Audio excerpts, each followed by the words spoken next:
ಇವಾಗ health care ಒಂದು business ಥರ ಆಗ್ಬಿಟ್ಟಿದೆ. ಅದು ಅವ್ರ ಕೈಯಲ್ಲೂ ಇಲ್ಲ. ಯಾಕಂದ್ರೆ ಒಂದು ದೊಡ್ಡ ಹಾಸ್ಪಿಟಲ್ ಇಂಥ ದೊಡ್ಡ ಸಿಟಿಯಲ್ಲಿ ಕಟ್ಟಿ ಅವರ ಖರ್ಚೆಲ್ಲ ಮಾಡಿ ಅದು ಪ್ರಾಫಿಟಬಲ್ ಆಗಿ ನಡೆಸ್ಬೇಕಂದ್ರೆ ಅವರು they will also cut corners. Medical school ಮುಗಿದ ತಕ್ಷಣ ಫಸ್ಟ್ ಅದೇನೆ, ನಾವು ಪೇಷಂಟ್ ಒಳ್ಳೇದು ಮಾಡ್ತೀವಿ, ಏನೋ ವಿ ವೋಂಟ್ ಹಾರ್ಮ್ ದೆಮ್ ಅಂದ್ಬಿಟ್ಟು ಒಂದು ವಿ ಟೇಕ್ ದಟ್ ಓತ್. ಅದು ಎಲ್ಲೋ ಮರ್ತೋಗ್ಬಿಡುತ್ತೆ. ನಾನು ಇಂಡಿಯಾಗೆ ಸತಿ ಬಂದಾಗ ತುಂಬ ಹಾಸ್ಪಿಟಲ್ಸ್ ವಿಸಿಟ್ ಮಾಡಿದೆ, ಅಲ್ಲೆಲ್ಲ ನೋಡ್ತಾ ಇದ್ದೀನಿ ಇದೆಲ್ಲ ಇಂಪ್ರೂವ್ಮೆಂಟ್ಸ್ ತುಂಬ ಬರ್ತಾ ಇದೆ.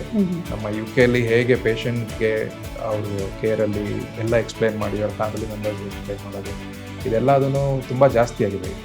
ನಮ್ಮ ಇಂಡಿಯಾಲಿ 5 ಮಿಲಿಯನ್ ಮೆಡಿಕಲ್ ಕಂಪ್ಲೇಂಟ್ಸ್ ಬರ್ತಾ ಇದೆ. ಇದನ್ನು ಕಮ್ಮಿ ಮಾಡೋದಕ್ಕೆ ಹಾಸ್ಪಿಟಲ್ಸ್ ಕೂಡ ಸ್ವಲ್ಪ ಡಾಕ್ಯುಮೆಂಟೇಷನ್ ತುಂಬ ಚೆನ್ನಾಗಿ ಮಾಡೋಕ್ಕೆ ಟ್ರೈ ಮಾಡ್ತಿದ್ದಾರೆ. ಡಾಕ್ಟರ್, ಹಾಗೇನೆ ನವಡೇಸ್ ಏನಾಗಿದೆ ಅಂದರೆ ನಮಗೆ ಏನಾದರೂ ಸ್ವಲ್ಪ ಹೆಲ್ತ್ ಇಶ್ಯೂಸ್ ಆದರೆ ಸಾಕು, ನಾವು ಯೂಟ್ಯೂಬ್ ನೋಡ್ತೀವಿ, ಗೂಗಲ್ ಸರ್ಚ್ ಮಾಡ್ತೀವಿ, ನಾವೇ ಟ್ರೀಟ್ಮೆಂಟ್ ತಗೋಬಿಡ್ತೀವಿ. So how danger it is ಅಂತ. ಇವಾಗ ಇಂಟರ್ನೆಟ್ಟಲ್ಲಿ ಇನ್ಫಾರ್ಮೇಷನ್ ಸ್ವಲ್ಪ ರಿಲಯಬಲ್ ಆಗ್ತಾ ಇದೆ, ತುಂಬ ಇನ್ಫಾರ್ಮೇಷನ್ ಬರ್ತಾ ಇದೆ. ನಾವು ಬೇಕಿರೋದೆಲ್ಲ ನಾವು ಗೂಗಲ್ ಮಾಡ್ಬೋದು, ಇಲ್ಲ ಒಂದೊಂದು ಹಾಸ್ಪಿಟ್ಲು ವೆಬ್ಸೈಟಲ್ಲೂ ಕೊಡ್ತಾ ಇದ್ದಾರೆ ಈ ಕಂಡೀಷನ್ಗೆ ಇದು ಅಂತ. ಸೊ ಅವರು ಆ ರೆಸ್ಪಾನ್ಸಿಬಿಲಿಟಿ ತೊಗೊಂಡು ಇನ್ಫಾರ್ಮೇಷನ್ ಕೊಡ್ತಾರೆ. ನಾನು ಡಾಕ್ಟರ್ ಹತ್ರ ಹೋಗಬೇಕು ಅನ್ನೋದೇ ಅವ್ರಿಗೆ ಫಸ್ಟ್ ಗೊತ್ತಾಗಲ್ಲ, ಏನೋ ತೊಗೊಳ್ತಾರೆ ಮಾತ್ರೆ. ಆಮೇಲೆ ಯಾರೋ ಫ್ರೆಂಡ್ನ ಕೇಳ್ತಾರೆ, ಇದು ತೊಗೊಬೋದಾ, ಅವ್ರು ನಾನು ಇದು ತೊಗೊಂಡಿದ್ದೆ. ಆಮೇಲೆ ಒಂದು ಡಾಕ್ಟ್ರಿಗೆ ಹೋಗ್ತಾರೆ, ಯಾವುದೋ ಡಾಕ್ಟ್ರು ಮನೆ ಹತ್ರ ಇರೋ ಡಾಕ್ಟರ್ಗೆ ಹೋಗ್ತಾರೆ. ಅವರು ಸ್ಪೆಷಲಿಸ್ಟ್ವರೆಗೂ ಹೋಗೋ ಅಷ್ಟೊತ್ತಲ್ಲಿ ಡಿಲೇ ಆಗಿರುತ್ತೆ.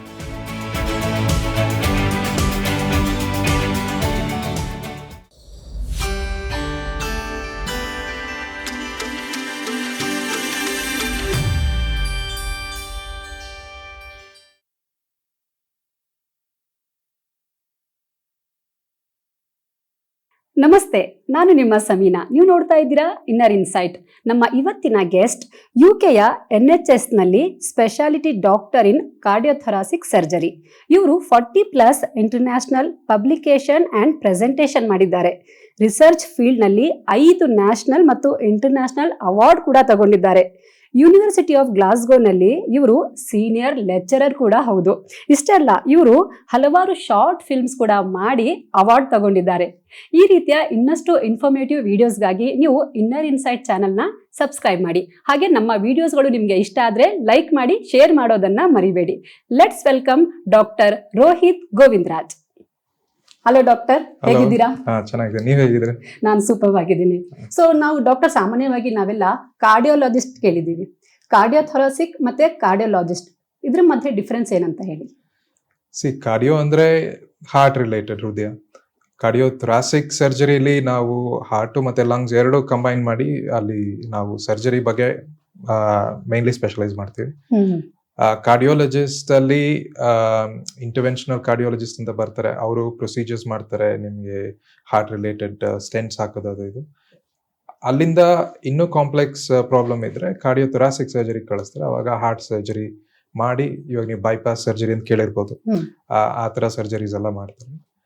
ಥೊರಾಸಿಕ್ ಸರ್ಜರಿಯಲ್ಲಿ ನಾವು ಲಂಗ್ ರಿಲೇಟೆಡ್, ಇವಾಗ ಲಂಗ್ ಕ್ಯಾನ್ಸರ್ ಆಗಲಿ ಅಥವಾ ಯಾವುದೋ ಇಂಜುರಿ ಆಗಲಿ, ಲಂಗ್ ಕೊಲ್ಯಾಪ್ಸ್ ಅಂತ ಕೇಳಿರ್ಬೋದು, ಲಂಗಲ್ಲಿ ನೀರು ತುಂಬಿಕೊಂಡಿದೆ ಅಂತ ಹೇಳ್ತಾರೆ, ಇಂಥ ಸಿಚುವೇಶನ್ಸ್ ಅಲ್ಲಿ ನಾವು ಸರ್ಜರಿಗಳು ಮಾಡ್ಬೋದು. ಅಂದ್ರೆ ಈ ಪ್ರೊಫೆಷನ್ ಆಯ್ಕೆ ಮಾಡ್ಕೊಂಡಿದ್ದಕ್ಕೆ ಮೇನ್ ರೀಸನ್ ಏನು ಡಾಕ್ಟರ್? ಅದು ಕಾಂಪಿಟೇಟಿವ್ ಪ್ರೊಫೆಷನ್, ಸೊ ಲೈಫಲ್ಲಿ ಸ್ವಲ್ಪ ಚಾಲೆಂಜ್ ಇರ್ಬೇಕಲ್ಲ, ಸೊ ಅದಕ್ಕೆ ಸ್ವಲ್ಪ ಕಷ್ಟ ಇರೋದೇ ಟ್ರೈ ಮಾಡೋಣ. ಮೊದಲಿಂದ ಒಂದು ಆಸೆ ಇತ್ತು ಇದರಲ್ಲಿ ಏನೋ ಒಂದು ಸ್ಪೆಷಲೈಸೇಷನ್ ಮಾಡೋದಕ್ಕೆ. ಸೊ ಅದಕ್ಕೆ ನಾನು UK ಪಾಸ್ಟ್ 20 years ಇಂದ ಇದ್ರಲ್ಲಿದ್ದೀನಿ. ಅಂದ್ರೆ ನೀವು ಚಿಕ್ಕವರಿದ್ದಾಗಿಂದಾನೇ ನಿಮ್ಗೆ ಡಾಕ್ಟರ್ ಆಗ್ಬೇಕು ಅಂತ ಕನ್ಸಿತ್ತಾ, ಡ್ರೀಮ್ ಇತ್ತಾ? ಇಂಡಿಯಾಲಿ ನಾವು ಬೆಳಿಬೇಕಾದ್ರೆ ಒಂದು ಇಂಜಿನಿಯರಿಂಗ್ ಒಂದು ಡಾಕ್ಟರ್ ಎರಡೇ ಚಾಯ್ಸ್ ಇತ್ತು. ಅದರಲ್ಲಿ ನಾವು ಡಾಕ್ಟರ್ ಅಂತ ಮೊದಲಿಂದಾನೇ ಅನ್ಕೊಂಡು ಅದಕ್ಕೆ ಏನ್ ಮಾಡ್ತಾ ಇದ್ದೆ. ಅಂದ್ರೆ ನಾವೆಲ್ಲ ಚಿಕ್ಕವರಿದ್ದಾಗ ನಮ್ಗೆ ಎಲ್ರಿಗೂ ಒಂದು ಡ್ರೀಮ್ ಇರುತ್ತೆ, ಚೈಲ್ಡ್ಹುಡ್ ಡ್ರೀಮು. ದೊಡ್ಡವರಾದ ನಂತರ ನಾವು ಲಾಯರ್ ಆಗ್ಬೇಕು, ಡಾಕ್ಟರ್ ಆಗ್ಬೇಕು, ಪೈಲಟ್ ಆಗ್ಬೇಕು, ಪೊಲೀಸ್ ಆಫೀಸರ್ ಆಗ್ಬೇಕು ಅಂತ. ಬಟ್ ದೊಡ್ಡವ್ರು ಆಗ್ತಾ ಆಗ್ತಾ ನಮ್ದು ಇಂಟ್ರೆಸ್ಟ್ ಎಲ್ಲ ಚೇಂಜ್ ಆಗುತ್ತೆ, ನಾವೆಲ್ಲ ಬೇರೆ ಬೇರೆ ಫೀಲ್ಡ್ಗೆ ಹೋಗ್ಬಿಡ್ತೀವಿ. ಸೊ ಆ ತರ ನಿಮ್ಮ ಚೈಲ್ಡ್ಹುಡ್ ಡ್ರೀಮ್ ಏನಿತ್ತು? ಚೈಲ್ಡ್ಹುಡ್ ಇಂದಾನು ಡಾಕ್ಟರ್ ಆಗ್ಬೇಕಂತಾನೆ ಇತ್ತು, ಯಾಕಂದ್ರೆ ಇಂಡಿಯಾಲಿ ಕಾಂಪಿಟೇಷನ್ ತುಂಬಾ ಅಲ್ಲ. ಸೊ ನಮ್ಮ ಪ್ರಿಪರೇಷನ್ ಬೇಗ ಸ್ಟಾರ್ಟ್ ಆಗ್ಬೇಕು. ಇವಾಗ ನೀವು IAS ಅದು ಇದು ತಗೊಂಡ್ರು ತುಂಬಾ ಬೇಗ ಸ್ಟಾರ್ಟ್ ಮಾಡ್ತಾರೆ ಮಕ್ಕಳು. ಅದೇ ತರ ನಾವು ಎಲ್ಲ ಸೈನ್ಸ್ ಅದೆಲ್ಲ ತಗೊಂಡು ವಿ ಹ್ಯಾಡ್ ಟು ಸ್ಟಾರ್ಟ್ ಅಲ್ಲಿ. ಅಂದ್ರೆ ನಿಮ್ ಫ್ಯಾಮಿಲಿಯಲ್ಲಿ ಯಾರಾದ್ರೂ ಡಾಕ್ಟರ್ ಇದ್ದಾರಾ? ಯಾರನ್ನ ನೋಡಿ ನೀವು ಜಾಸ್ತಿ ಇನ್ಸ್ಪೈರ್ ಆದ್ರಿ? ಇಲ್ಲ ನಾನು ಆ, ನಮ್ಮ ಫ್ಯಾಮಿಲಿಯಲ್ಲಿ ಯಾರು ಡಾಕ್ಟರ್ಸ್ ಇರ್ಲಿಲ್ಲ. ಹ್ಮ್ ಬಟ್ ನಾನು ಚಿಕ್ಕವನಿದ್ದಾಗ ಒಂದು ಹಾಸ್ಪಿಟ್ಲಿಗೆ ಹೋಗಿದ್ದೆ. ಹ್ಮ್ ಆಮ್, ಅಲ್ಲಿ ಕೆಲಸ ಮಾಡೋರು ಎಲ್ಲ ನೋಡಿ ಡಾಕ್ಟರ್ ಈ ವೈಟ್ ಕೋಟ್ ಹಾಕೊಂಡು ಸ್ಟೆಥೋಸ್ಕೋಪ್ ಹಾಕೊಂಡು ಹ್ಮ್. ಅದು ಚೆನ್ನಾಗಿ ಕಾಣಿಸ್ತಿತ್ತು. ಒಂದಿನ ನಾನು ಮಾಡೋಣ ಅಂತ ಅಂದ್ರೆ ವೈಟ್ ಕೋಟ್ಗೋಸ್ಕರ ನೀವು ನಿಮ್ಮ ಡಾಕ್ಟರ್ ಆಗ್ಬೇಕು ಅಂತ ಯೋಚನೆ ಮಾಡಿದ್ದ? ಅದು ನಾವು ಮಕ್ಕಳಿದ್ದಾಗ ಏನೋ ಒಂದು ಇನ್ಸ್ಪಿರೇಷನ್ ಬರುತ್ತಲ್ಲ, ಹ್ಮ್, ಎಲ್ಲೋ ಒಂದು ಹ್ಮ್. ನೋಡಿದಾಗ. ಇವಾಗ ಇನ್ಸ್ಪಿರೇಷನ್ ನಿಮ್ಗೆ ಟಿವಿ ಆ ಮಾಧ್ಯಮ ಇದ್ರಿಂದ ಬರ್ಬೋದು. ಇಲ್ಲಿ ನಾವು ನಮ್ಮ ಎಕ್ಸ್ಪೀರಿಯನ್ಸಸ್ ಅಲ್ಲಿ ಯಾರು ನಮ್ಗೆ ಇನ್ಸ್ಪೈರ್ ಮಾಡ್ತಾರೆ ಅದ್ರ ಮೇಲೆ we get to that speciality. Okay, ಮತ್ತೆ ಸ್ಕೂಲ್ ಕಾಲೇಜ್ ಎಲ್ಲ ಎಲ್ಲಿ ಮುಗಿಸಿದ್ದು? ನಾನಿಲ್ಲಿ ಕಾರ್ಮಲ್ ಹೈಸ್ಕೂಲ್ ಅಂತ ಬಸವೇಶ್ವರನಗರ ಅಲ್ಲಿ ಸ್ಕೂಲಿಂಗ್ ಮಾಡಿ, ಆಮೇಲೆ MES ಕಾಲೇಜ್ ಮಲ್ಲೇಶ್ವರಂ, ಆಮೇಲೆ ಬೆಂಗಳೂರು ಮೆಡಿಕಲ್ ಕಾಲೇಜ್ ಇಲ್ಲಿ ಮಾಡಿ, ಆಮೇಲೆ ನಾನು UK ಹೋದೆ. ಅಂದ್ರೆ ಸ್ಕೂಲ್ ಕಾಲೇಜಲ್ಲಿ ನೀವು ಫುಲ್ ಒಬಿಡಿಯಂಟ್ ಸ್ಟೂಡೆಂಟಾ ಅಥವಾ ಫ್ರೆಂಡ್ಸ್ ಜೊತೆ ಏನಾದ್ರು ಕಾಲೇಜ್ ಬಂಕ್ ಮಾಡಿ ಫಿಲ್ಮ್ಗೆ ಹೋಗೋದು ಆ ತರ ಏನಾದ್ರು ಮಾಡ್ತಾ ಇದ್ರಾ? ಬಂಕ್ ಮಾಡೋದಷ್ಟು ಮಾಡ್ತಿರ್ಲಿಲ್ಲ, ಬಟ್ ಸ್ಕೂಲ್ ಟೈಮ್ ಇಂದ ತುಂಬಾ ಟಾಕೆಟಿವ್ ಇದ್ದೆ, ಕಂಪ್ಲೇಂಟ್ಸ್ ಬರ್ತಿತ್ತು.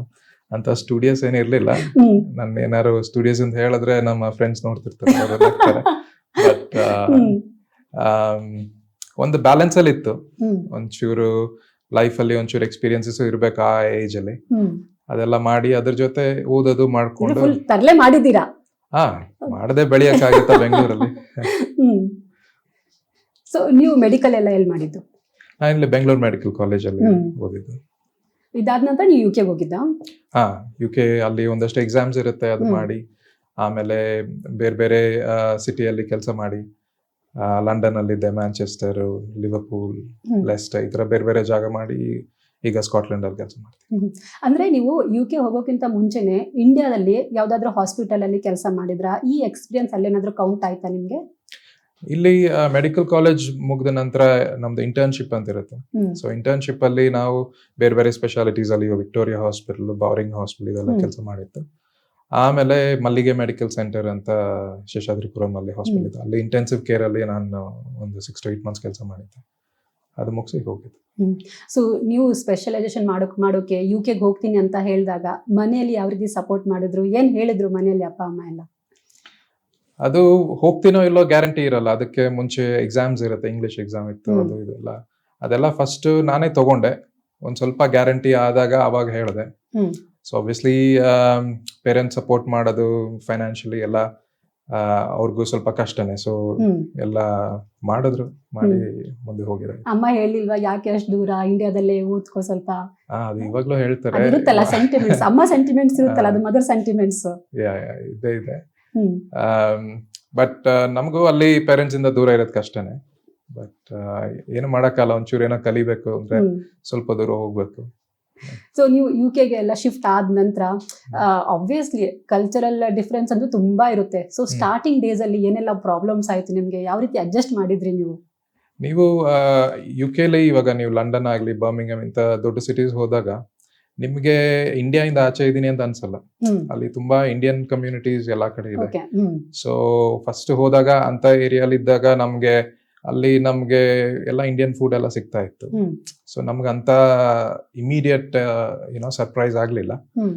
ಬಟ್ ಸ್ಲೋಲಿ ನಾವು ಇವಾಗ ಅಲ್ಲಿನ ಹಾಸ್ಪಿಟಲ್ ಕೆಲಸ ಮಾಡೋದು, ಅಲ್ಲಿನ ಜನ ಮಾತಾಡೋದು, ಅವರ ಆಕ್ಸೆಂಟ್ಸ್ ಎಲ್ಲ ಅದನ್ನು ಸ್ವಲ್ಪ ಕಲ್ತ್ಕೊಬೇಕಾಗತ್ತೆ. ಅದು ಕಲ್ತ್ಕೊಂಡು ಆಮೇಲೆ ಸ್ವಲ್ಪ ಅಡ್ಜಸ್ಟ್ ಆಗಕ್ಕೆ ಸ್ವಲ್ಪ ಟೈಮ್ ಬೇಕು. ಸೊ ಎಷ್ಟು ವರ್ಷದಿಂದ ನೀವು UK ಅಲ್ಲಿ ಇದ್ದೀರಾ? ಯಾಕಂದ್ರೆ ನೀವು ಕನ್ನಡ ತುಂಬಾ ಫ್ಲೂಯೆಂಟ್ ಆಗಿ ಮಾತಾಡ್ತಾ ಇದ್ದೀರಾ. ಕನ್ನಡ ಸೊಗಡಿರುತ್ತಲ್ವಾ, ಅದನ್ನ ಮಾತ್ರ ನೀವು ಬಿಟ್ಕೊಟ್ಟಿಲ್ಲ. ನಂದು 20 years ಆಯ್ತು ಇವಾಗ. ಸೊ ಮನೇಲೆಲ್ಲ ಮಾತಾಡೋದು ಕನ್ನಡನೇ? ಮನೇಲಿ ಕನ್ನಡ. ಸೊ UK ಗೆಲ್ಲ ಹೋದಾಗ ಅಲ್ಲಿ ಯಾರಾದ್ರೂ ಫ್ರೆಂಡ್ಸ್ ಆದ್ರ ನೀವು ಹೋದಾಗ? ಅಲ್ಲಿ ನಮ್ಮ ಬೆಂಗಳೂರವರು ತುಂಬಾ ಜನ ಇದ್ದಾರೆ. ನಮ್ಮ ಎಲ್ಲಾ ಸಿಟಿಯಲ್ಲೂ ಬೆಂಗಳೂರವ್ರು ಸಿಗ್ತಾರೆ. ಸೊ ಅಲ್ಲಿ ಫ್ರೆಂಡ್ಸ್ ಆದ್ರು, ಅಲ್ಲಿ ಲೋಕಲ್ ಜನನು ಫ್ರೆಂಡ್ಸ್ ಆಗ್ತಾರೆ. ಅವ್ರಿಗೂನು ತುಂಬಾ ದೇಶದಿಂದ ಜನ ಬಂದಿರೋದು ಮೀಟ್ ಆಗಿರ್ತಾರೆ. ಸೊ ಅವ್ರಿಗೂನು ಒಂದು ಕುತೂಹಲ ಇಂಡಿಯಾ ಬಗ್ಗೆ ಕಲ್ತ್ಕೊಳ್ಳೋದು, ಅಥವಾ ಜರ್ಮನಿ, ಪೋಲೆಂಡ್ ಎಲ್ಲಾ ಕಡೆಯಿಂದ ಬರೋರ್ ಬಗ್ಗೆ. ಸೊ ನಾವು ಬೆಳೆಯೋದು ಹೇಗೆ ಅಂದ್ರೆ ಬೇರೆಯವ್ರ ಜೊತೆ ಸ್ವಲ್ಪ ಮಿಂಗಲ್ ಆದಾಗ್ಲೇನೆ ಸ್ವಲ್ಪ ನಾವು ಕಲಿಯಕ್ಕಾಗೋದು. ಸೊ ಎಲ್ಲಾ ತರ ಫ್ರೆಂಡ್ಸ್ ಮಾಡ್ಕೊಂಡ್ವಿ. ಸೊ UK ಮತ್ತೆ ನೀವು ಇಂಡಿಯಾಗೆ ಹಾಸ್ಪಿಟಲ್ ಬಗ್ಗೆ ಏನಾದ್ರು ಕಂಪೇರ್ ಮಾಡಿದ್ರೆ ಅಲ್ಲಿ ಯಾವ ರೀತಿ ಇದೆ? ಈಗ ಆ, ಈಗ ಮತ್ತೆ ಆಗ ಸ್ವಲ್ಪ ಡಿಫ್ರೆನ್ಸ್ ಇದೆ. ಹೇಗೆ ಅಂದ್ರೆ ಮೊದಲು ಇಲ್ಲಿ ಇಂಡಿಯಾಲಿ ಹಾಸ್ಪಿಟಲ್ಸ್ ಎಲ್ಲ ಇನ್ನು ಇಂಪ್ರೂವ್ ಆಗ್ಬೇಕಿತ್ತು ಅಂತಾನೆ ಎಲ್ಲ ಇತ್ತು. ಬಟ್ ಇವಾಗ UK ಇಂಡಿಯಾ ಹಾಸ್ಪಿಟಲ್ ಕಂಪ್ಯಾರಬಲ್ ಆಗಿದೆ ಒಂಥರ. ಅಲ್ಲಿನ ಸಿಸ್ಟಮ್ ಅಲ್ಲಿ ಎಲ್ಲ ಫ್ರೀ ಟ್ರೀಟ್ಮೆಂಟ್. ಅದು ಏನಂದ್ರೆ ನಿಮ್ಮ ಸ್ಯಾಲರಿಯಿಂದ ಇಷ್ಟು ಪರ್ಸೆಂಟ್ ಅಂತ ಒಂದು ಇನ್ಶೂರೆನ್ಸ್ ಅಂತ ತಗೊಂಡಿರ್ತಾರೆ. ಸೊ ನಿಮಗೆ ಮತ್ತೆ ಏನು ಮೆಡಿಕಲ್ ಟ್ರೀಟ್ಮೆಂಟ್ಗೆ ಖರ್ಚಿಲ್ಲ ಜನಕ್ಕೆ. ಒಂದು ಪ್ರಾಬ್ಲಮ್ ಏನಂದ್ರೆ ತುಂಬಾ ವೆಯ್ಟ್ ಮಾಡಬೇಕು. ಇವಾಗ ನೀವು ಒಂದು ನೀ ಸರ್ಜರಿ, ಹಿಪ್ ರಿಪ್ಲೇಸ್ಮೆಂಟ್ಸ್ ಅದು ಇದು ಮಾಡಿಸ್ಕೊಬೇಕಂದ್ರೆ ಅವಾಗ ನೀವು ಒಂದು ವರ್ಷ 18 ತಿಂಗಳು ಈ ತರ ವೇಟಿಂಗ್ ಟೈಮ್ ಇದೆ. ಅವಾಗ ತನಕ ನಮ್ಗೆ ಇನ್ನೂ ಪ್ರಾಬ್ಲಮ್ ಜಾಸ್ತಿ ಆಗ್ಬಿಡಲ್ವಾ? ಆಗುತ್ತೆ, ಅದೇ ಪ್ರಾಬ್ಲಮ್ ಅಲ್ಲಿ. ಇವಾಗ ಆ ಮ್ಯಾನೇಜ್ ಮಾಡೋದಕ್ಕೇನೆ ತುಂಬಾ ಕಷ್ಟ ಆಗಿದೆ ಅಲ್ಲಿ.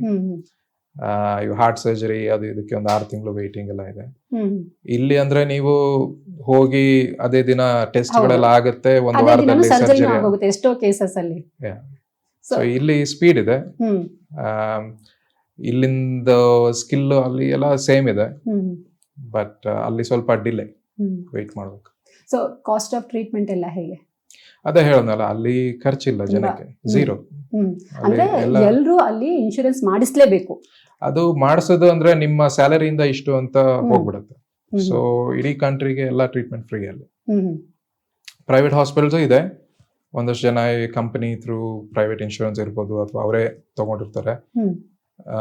ಬಟ್ ಈಗಿನ ಸಿಚುವೇಶನ್ ಅಲ್ಲಿ ಈ ಡಿಲೇ ಇಂದ ತುಂಬಾ ಜನ ಪ್ರೈವೇಟ್ ಇನ್ಶೂರೆನ್ಸ್ ತಗೊಂಡು ಪ್ರೈವೇಟ್ ಹಾಸ್ಪಿಟಲ್ಸ್ ಹೋಗ್ತಾ ಇದಾರೆ. ಬಟ್ ಮೆಜಾರಿಟಿ ಎಲ್ಲ ಫ್ರೀ ಗವರ್ಮೆಂಟ್ ಒಂದು ಸಿಸ್ಟಮ್, ನ್ಯಾಷನಲ್ ಹೆಲ್ತ್ ಸರ್ವಿಸ್ ಅಂತ, ಅದ್ರ ಕೆಳಗೆ ಎಲ್ಲ ಟ್ರೀಟ್ಮೆಂಟ್ ಬರುತ್ತೆ. It is still very trusted system. So ನೀವು ಹೇಳ್ತಾ ಇದ್ರಿ ಈಗ 1 year ಆಗುತ್ತೆ, 2 years ಆಗುತ್ತೆ, ವೇಟ್ ಮಾಡ್ಬೇಕಾಗುತ್ತೆ ಅಂತ. ಸೊ ಅವಾಗ ತನಕ ನಾವು ಇಂಡಿಯನ್ಸ್ ಆದ್ರೆ ನಮ್ಮ ದೇಶಕ್ಕೆ ಬಂದು ನಾವು ಸರ್ಜರಿ ಮಾಡಿಸ್ಕೊಂಡು ಹೋಗ್ಬಿಡ್ಬೋದಲ್ವಾ?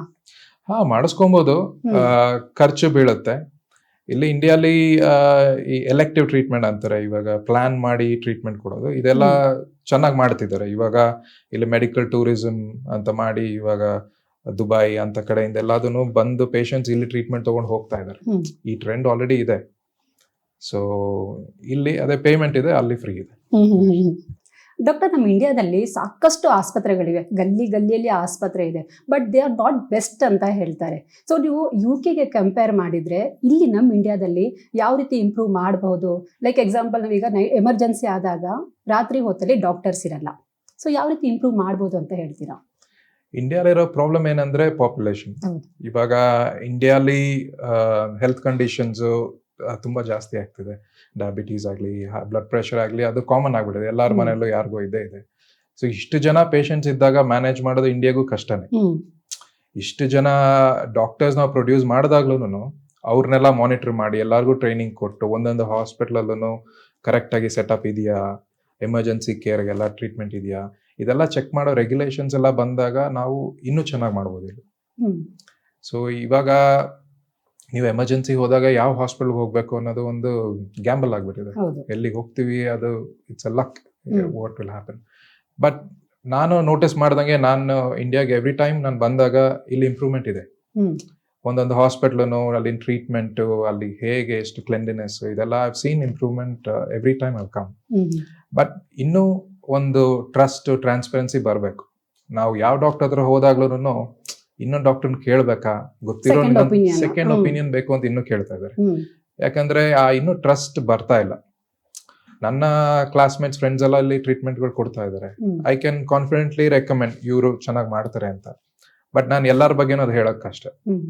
ಸೊ ಅದಕ್ಕೆ ಪೇಷಂಟ್ಸ್ಗೆ ಹೆಂಗೆ ನಂಬಿಕೆ ಬರುತ್ತೆ? ಸೊ ಅವರು ಒಂದು ಟ್ರೀಟ್ಮೆಂಟ್ ತಗೊಂಡು ನನಗೆ ದಿನಾಗ್ಲೂ ಒಂದೊಂದು ರಿಪೋರ್ಟ್ ಬರ್ತಾ ಇರುತ್ತೆ, ಇದು ಸರಿನಾ ತಪ್ಪಾ, ಇದ್ರ ಬಗ್ಗೆ ಇನ್ನೊಂಚೂರು ಹೇಳಿ, ಇನ್ನೊಬ್ರು ಡಾಕ್ಟರ್ನ ಕೇಳಿ. ಈ ಭಯ ಒಂದು ತೆಗೆಯೋದಕ್ಕೆ ನಾವು ಸ್ವಲ್ಪ ಟ್ರಾನ್ಸ್ಪರೆನ್ಸಿ ಇಂಪ್ರೂವ್ ಮಾಡ್ಬೇಕು. ಹೇಗೆ ಅಂದ್ರೆ ಯಾವ ರೀತಿ ಮಾಡಬಹುದು ಅಂತ ಹೇಳ್ತೀರಾ ನೀವು? ಈಗ ಒಂದು ಓಪನ್ನೆಸ್, ನಾವು ಬರೋ ತೊಂದರೆಗೆ ನಮ್ಮ ಹತ್ರ ಟ್ರೀಟ್ಮೆಂಟ್ ಇದೆಯೋ ಇಲ್ಲೋ ಅಂತ ಫಸ್ಟ್ ನೋಡ್ಬೇಕು, ಕ್ಲಿಯರ್ ಮಾಡಿ ಅಂದ್ರೆ ಹೇಳ್ಬೇಕು ನಾವು ಪೇಷಂಟ್ ಕಡೆ ಅವರಿಗೆ.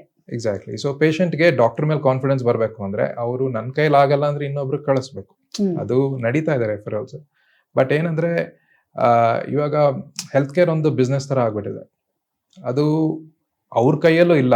ಯಾಕಂದ್ರೆ ಒಂದು ದೊಡ್ಡ ಹಾಸ್ಪಿಟಲ್ ಇಂಥ ದೊಡ್ಡ ಸಿಟಿಯಲ್ಲಿ ಕಟ್ಟಿ ಅವರ ಖರ್ಚೆಲ್ಲ ಮಾಡಿ ಅದು ಪ್ರಾಫಿಟಬಲ್ ಆಗಿ ನಡೆಸ್ಬೇಕಂದ್ರೆ ಅವರು they will also cut corners. So ಈ ತರ ಇದ್ದಾಗ ಅದ್ರಲ್ಲಿ ಒಂದು ಬ್ಯಾಲೆನ್ಸ್ ತರಬೇಕು. ನಾವು ಪೇಷಂಟ್ ಒಳ್ಳೇದ್ ಮಾಡ್ತಿದೀವಿ ಅನ್ನೋದು ಫಸ್ಟ್ ಬರಬೇಕು. ನಾವು ಆಸ್ ಡಾಕ್ಟರ್ಸ್ ನಾವೊಂದು ಓದ್ ತಗೊಂಡಿರ್ತೀವಿ.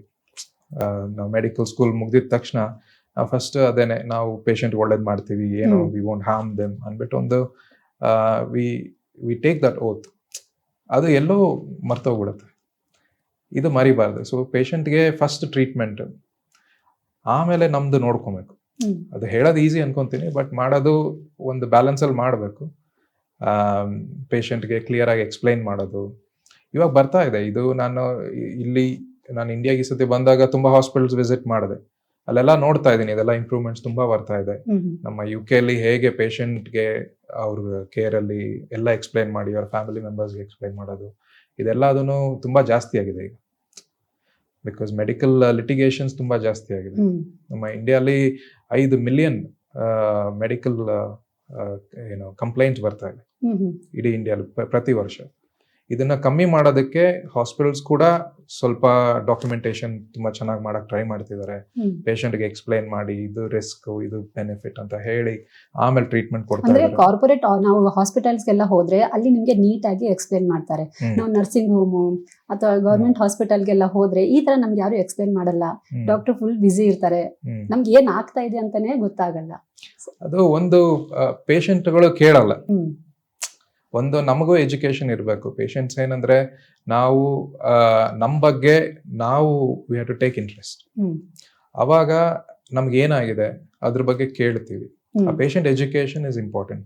ಇವಾಗ ನೀವು ಆನ್ಲೈನ್ ಇನ್ಫಾರ್ಮೇಶನ್ ತುಂಬಾ ಸಿಗುತ್ತೆ, ಬಟ್ ಅದು ಏನ್ ರಿಲಯಬಲ್, ಏನ್ ಓದ್ಬೋದು, ಅಥವಾ ನಿಮ್ಗೆ ವಾಟ್ಸ್ಆಪ್ ಅಲ್ಲಿ 100 ಫಾರ್ವರ್ಡ್ಗಳು ಬರ್ತಾ ಇರತ್ತೆ, ಅದು ತಗೊಳ್ಳಿ, ಇದು ತಗೊಳ್ಳಿ, ಅದು ತಗೊಂಬೇಡಿ ಅಂತ. ಸೊ ಅದು ಯಾವ್ದು ನಂಬಿಕೆ ಇರೋ ಇನ್ಫಾರ್ಮೇಶನ್ ಅನ್ನೋದು ಫಸ್ಟ್ ಪೇಷಂಟ್ಸ್ ಹೇಳಬೇಕು. ಇಲ್ಲಿ ಹೋಗಿ ಇನ್ಫಾರ್ಮೇಶನ್ ನೋಡಿ ಅಂತ. ಈಗ ನಮ್ಮ UK ಸಿಸ್ಟಮ್ ಅಲ್ಲಿ ಒಂದು ವೆಬ್ಸೈಟ್ ಮಾಡಿದ್ದಾರೆ, ಅದರಲ್ಲಿ ಪೇಷಂಟ್ಸ್ ಹೋಗಿ ಯಾವ್ದಾರ ಕಂಡೀಷನ್ ಬಗ್ಗೆ ಕೇಳಬೇಕು ಅಂದ್ರೆ ಕೇಳಬಹುದು. ಅಥವಾ ಅವ್ರು ಟ್ರೀಟ್ಮೆಂಟ್ ಕೊಡ್ತಿರೋ ಸಿಸ್ಟಮ್ ಅಲ್ಲಿ ಒಂದು ನರ್ಸ್ ಇಟ್ಟಿರ್ತಾರೋ ಅಥವಾ ಯಾರ ಇನ್ನೊಬ್ರು ಸ್ಪೆಷಲಿಸ್ಟ್ ಇಟ್ಟಿರ್ತಾರೆ, ಅವ್ರಿಗೆ ಫೋನ್ ಮಾಡಿ ಕ್ವೆಶನ್ಸ್ ಕೇಳ್ಬೋದು. ಈ ತರ ಸಿಸ್ಟಮ್ ಮಾಡಿದಾಗ ಒಂದು ಇನ್ಫಾರ್ಮೇಶನ್ ಕೊಟ್ಟು ಇನ್ಫಾರ್ಮೇಶನ್ ತಗೊಂಡು ಅವ್ರಿಗೆ ಎಜುಕೇಟ್ ಮಾಡೋದು.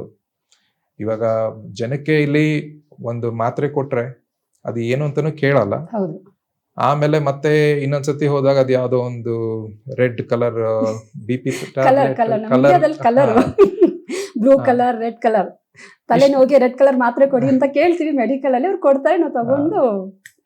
ಸೊ ಇದು ಪೇಷಂಟ್ಗೆ ಎಜುಕೇಶನ್. ಅವ್ರಿಗೆ ಎಲ್ಲೋ ಇನ್ಫಾರ್ಮೇಶನ್ ಇರ್ಬೇಕು. ನಾನು ಈ ಮಾತ್ರೆ ತಗೊಳ್ತಾ ಇದ್ದೀನಿ, ಈ ಡೋಸ್ ತಗೊಳ್ತಾ ಇದ್ದೀನಿ, ಈ ಡಾಕ್ಟರ್ ಚೇಂಜ್ ಮಾಡಿದ್ರು. ಇದೆಲ್ಲ ಒಂದು ಸಿಸ್ಟಮ್ ಅವ್ರಿಗೆ ಕೈಯಲ್ಲಿ. ಇವಾಗ ಮೊಬೈಲ್ ಫೋನ್ ಅಲ್ಲಿ ಎಲ್ಲ ಟೆಕ್ನಾಲಜಿ ಇದೆ, ಅಂತದ್ರಲ್ಲಿ ಅವ್ರಿಗೆ ಆರಾಮಾಗಿ ಅಲ್ಲಿ ಇದೆ ಅಂದ್ರೆ ಮುಂದೆ ಹೋಗೋ ಡಾಕ್ಟರ್ ತೋರಿಸ್ಬೋದು, ನೋಡಿ ಇದು ನನ್ನ ಟ್ರೀಟ್ಮೆಂಟ್ ಅಂತ. ಇಲ್ದಿದ್ರೆ ಆ ಡಾಕ್ಟರ್ಗೂ ಟೈಮ್ ಇಲ್ಲ. ನಿಮ್ದು ಎಲ್ಲ 20 ವರ್ಷದ ಕತೆ ಕೇಳಿ ಆಮೇಲೆ ಟ್ರೀಟ್ಮೆಂಟ್ ಕೊಡೋದಕ್ಕೆ 10 ನಿಮಿಷದಲ್ಲಿ ಚಾನ್ಸ್ ಇಲ್ಲ.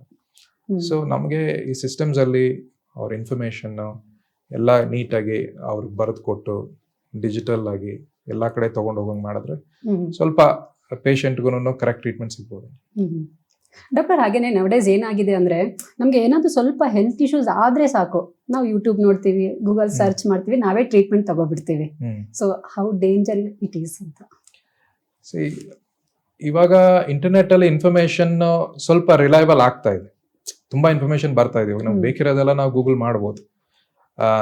ಬಟ್ ಏನಂದ್ರೆ ನಾನು ಹೇಳ್ದಂಗೆ ಒಂದು ಸೋರ್ಸ್ ಇರ್ಬೇಕು, ಒಂದು ರಿಲಯಬಲ್ ಸೋರ್ಸ್ ಇರ್ಬೇಕು ಇನ್ಫಾರ್ಮೇಶನ್ಗೆ. ಇಲ್ಲ ಒಂದೊಂದು ಹಾಸ್ಪಿಟಲ್ ವೆಬ್ಸೈಟ್ ಅಲ್ಲೂ ಕೊಡ್ತಾ ಇದ್ದಾರೆ ಈ ಕಂಡೀಷನ್ಗೆ ಇದು ಅಂತ. ಸೊ ಅವರು ಆ ರೆಸ್ಪಾನ್ಸಿಬಿಲಿಟಿ ತಗೊಂಡು ಇನ್ಫಾರ್ಮೇಶನ್ ಕೊಡ್ತಾರೆ. ಬಟ್ ಏನಂದ್ರೆ ನಾವು ನಮ್ಗೆ ಪ್ರಾಬ್ಲಮ್ ಬಂದಿದೆ ಅಂತ ಒಂದು ತಿಳ್ಕೊಳ್ಳೋದಕ್ಕೆ ಒಂದು ಎಜುಕೇಶನ್ ಬೇಕು. ಇವಾಗ ನಮಗೆ 4 ವಾರ ಕೆಮ್ತಾ ಇದಾರೆ ಅಂದ್ರೆ ಏನ್ ಮಾಡ್ಬೇಕು, ಅವರು ಅದ್ರ ಜೊತೆ ಸಿಗರೇಟ್ ಸೇರ್ತಿದ್ದಾರೆ ಅಂದ್ರೆ ಅದಕ್ಕೆ ಏನ್ ಮಾಡ್ಬೇಕು, ಒಂದು ಎಕ್ಸ್ರೇ ಮಾಡಿಸ್ಬೇಕು, ಒಂದು ಟೆಸ್ಟ್, ಇದೆಲ್ಲ ಮಾಡಿಸೋದು. ನಾನು ಡಾಕ್ಟರ್ ಹತ್ರ ಹೋಗ್ಬೇಕು ಅನ್ನೋದೇನೆ ಅವ್ರಿಗೆ ಫಸ್ಟ್ ಗೊತ್ತಾಗಲ್ಲ. ಏನೋ ತಗೊಳ್ತಾರೆ ಮಾತ್ರೆ, ಆಮೇಲೆ ಯಾರೋ ಫ್ರೆಂಡ್ ನ ಕೇಳ್ತಾರೆ ಇದು ತಗೊಂಬೋದಾ, ಅವ್ರು ನಾನು ಇದು ತಗೊಂಡಿದ್ದೆ ಆಮೇಲೆ ಒಂದು ಡಾಕ್ಟರ್ಗೆ ಹೋಗ್ತಾರೆ. ಯಾವ್ದೋ ಡಾಕ್ಟರ್ ಮನೆ ಹತ್ರ ಇರೋ ಡಾಕ್ಟರ್ ಹತ್ರ ಹೋಗ್ತಾರೆ. ಅವ್ರ ಸ್ಪೆಷಲಿಸ್ಟ್ ಅವ್ರಿಗೂ ಹೋಗೋ ಅಷ್ಟೊತ್ತಲ್ಲಿ ಡಿಲೇ ಆಗಿರುತ್ತೆ. ಸೊ ಪೇಷಂಟ್ ಎಜುಕೇಶನ್ ಅಲ್ಲಿ ನಾವು ಹೇಳಬೇಕು, ನಿಮ್ಗೆ ಈ ವಯಸ್ಸಲ್ಲಿ ಈ ತರ ಪ್ರಾಬ್ಲಮ್ ಬಂತು ಅಂದ್ರೆ ಅವಾಗ ಇಮಿಡಿಯೇಟ್ ಆಗಿ ಡಾಕ್ಟರ್ ಹತ್ರ ಹೋಗ್ಬೇಕು. ಈ ತರ ಸಿಂಪ್ಟಮ್ಗೆ ಈ ತರ ಕಾಯಿಲೆಗಳು ಇರ್ಬೋದು, ಇದನ್ನ ಯೋಚನೆ ಮಾಡ್ಕೊಂಡು ಮೊದಲು ಹೋದಾಗ ಅಂದ್ರೆ as quick as possible when you go, then ಡಾಕ್ಟರ್ಗೂ ಒಂದು ಚಾನ್ಸ್ ಇರುತ್ತೆ ಟ್ರೀಟ್ ಹೌದು. ಮಾಡೋದಕ್ಕೆ. ಅವರು ಡಿಲೇ ಮಾಡಿ ಮಾಡಿ ಮಾಡಿ ಒಂದು 3-4 ತಿಂಗಳು ಆದ್ಮೇಲೆ ಹೋದಾಗ ಡಾಕ್ಟರ್ಗೂ ಒಂದು ಚಾಲೆಂಜ್ ಅದು. ಸಿಗೋ 10 ನಿಮಿಷದಲ್ಲಿ ಅವರು ಡಯಾಗ್ನೋಸಿಸ್ ಮಾಡಿ ಸ್ಪೆಷಲಿಸ್ಟ್ ಕಳಿಸಿ ಟ್ರೀಟ್ಮೆಂಟ್ ಕೊಡೋದು ತುಂಬಾ ಕಷ್ಟ ಆಗುತ್ತೆ. ಸೊ ಇದು it's like a joint effort, team effort. So patient doctor is one team. ನೀವು ಕರೆಕ್ಟಾಗಿ ಇನ್ಫಾರ್ಮೇಶನ್ ಕೊಡಬೇಕು, ಬೇಗ ಬರಬೇಕು, ಅವಾಗ ನಾವು ಟ್ರೀಟ್ ಮಾಡ್ಬೋದು. ಡಾಕ್ಟರ್, ಹಾಗೇನೆ ಈಗ ನಮ್ಮ ದೇಶದಿಂದ ತುಂಬಾ ಡಾಕ್ಟರ್ಸ್ ಫಾರಿನ್ಗೆ ಹೋಗ್ತಾರೆ. ಸೊ ಇಡೀ ವಿಶ್ವಕ್ಕೆ ನಾವು ಡಾಕ್ಟರ್ಸ್ ನ ಎಕ್ಸ್ಪೋರ್ಟ್ ಮಾಡೋದು. ಸೊ ನಮ್ ಕಂಟ್ರಿ ಡಾಕ್ಟರ್ಸ್ಗೆ ಯಾಕೆ ಇಷ್ಟು ಡಿಮ್ಯಾಂಡ್ ಅಂತ? ಅದು ಅಲ್ಲಿ ಸ್ವಲ್ಪ ಸಪ್ಲೈ ಕಮ್ಮಿ ಇದೆ, ನಮ್ಮಲ್ಲಿ ಪ್ರೊಡಕ್ಷನ್ ಜಾಸ್ತಿ ಇದೆ. ಸೊ ಇಲ್ಲಿ ಒಂದು 20 years ago ಇಲ್ಲಿ ನಮ್ದು ಮೈನ್ ಪ್ರೊಫೆಷನ್ ಬಂದು ಎಂಜಿನಿಯರಿಂಗ್, ಡಾಕ್ಟರ್ ಇತ್ತು. ಅಲ್ಲಿ ಇವಾಗ USA ಆಗಲಿ UK ಆಗಲಿ ಒಂದು 30% ಡಾಕ್ಟರ್ಸ್ ಎಲ್ಲ ನಮ್ಮ ಇಂಡಿಯಾದಿಂದನೇ ಬಂದಿರೋದು. ಸೊ ಅವ್ರಿಗೆ ತುಂಬಾ ಹೆಲ್ಪ್ ಆಯ್ತು. ಜೊತೆಗೆ ಒಂದೇನಂದ್ರೆ ನಮಗೆ ಒಂದು ಫಾರಿನ್ ಅಲ್ಲಿ ಹೋಗಿ ಏನೋ ಸ್ಪೆಷಲೈಸೇಷನ್ ಮಾಡಿ ಕಲ್ತ್ಕೊಂಡು ಮಾಡೋದು, ಅದು ಒಂದು ಒಳ್ಳೆ ಫೀಲಿಂಗ್ ಅಲ್ಲ, ಆಚೆಗೆ ಹೋಗಿ ಏನೋ ಮಾಡಿ. ಸೊ ಎಲ್ಲರಿಗೊಂದು ಆಸೆ ಇರುತ್ತೆ ಆ ಥರ. ಸೊ ಆ ಡ್ರೀಮ್ನ ಚೇಸ್ ಮಾಡಿಕೊಂಡು ಡಾಕ್ಟರ್ಸ್ ಹೋಗ್ತಾರೆ. ಇಲ್ಲ ಜಾಸ್ತಿ ಪೇಮೆಂಟ್ ಬರ್ಬೋದು, ಸ್ಯಾಲರೀಸ್ ಇರ್ಬೋದು ಅಂತ. ಬಟ್ ಎಕ್ಸ್ಪೆನ್ಸಸ್ ಹಾಗೆ ಇರುತ್ತೆ ಅಲ್ಲಿ. ಸೊ ನಾವು ಎಕ್ಸ್ಪೋರ್ಟ್ ಮಾಡ್ತಾ ಇದ್ದೀವಿ. ಒಂದು ಫೇಸ್ ಅಲ್ಲಿ ಕಮ್ಮಿ ಆಗಿತ್ತು, ಬಿಕಾಸ್ ಅಲ್ಲೂ ಸ್ವಲ್ಪ ಸಿಚುವೇಶನ್ ಕಷ್ಟ ಆಯ್ತು. ನಮ್ಗೆ ಹೋಗಿ ಹೊಸ ಜಾಗದಲ್ಲಿ ಅಡ್ಜಸ್ಟ್ ಆಗಿ ಇರೋದು ಅಷ್ಟು ಈಸಿ ಅಲ್ಲ. ಬಟ್ ಈ ನಡುವೆ ಮತ್ತೆ ಡಾಕ್ಟರ್ಸ್ ಅಲ್ಲಿ ಇಲ್ಲಿ ಹೋಗ್ತಾ ಇದಾರೆ, UK ಬರ್ತಾ ಇದಾರೆ. ಸೊ ಆ ಟ್ರೆಂಡ್ ನಡೀತಾನೆ ಇದೆ. ಒಂದಷ್ಟು ಜನಕ್ಕೆ ಅಲ್ಲಿ ಇಲ್ಲಿ ಹೋಗಿ ಕಲ್ತ್ಕೊಬೇಕು ಅಂತ ಆಸೆ ಇರುತ್ತೆ, ಒಂದಷ್ಟು ಜನಕ್ಕೆ ಇಲ್ಲ ಇಲ್ಲೇ ಓದೋಣ ಅಂತ ಇರುತ್ತೆ. ಸೊ UK ಅಲ್ಲೂ ಮೆಡಿಕಲ್ ಸ್ಟೂಡೆಂಟ್ ಕಮ್ಯುನಿಟಿ ಎಲ್ಲ ಇದೆಯಾ? ಅವ್ರು ಯಾವ ರೀತಿ ಇರುತ್ತೆ ಅಲ್ಲೆಲ್ಲ ಕೆಲಸ?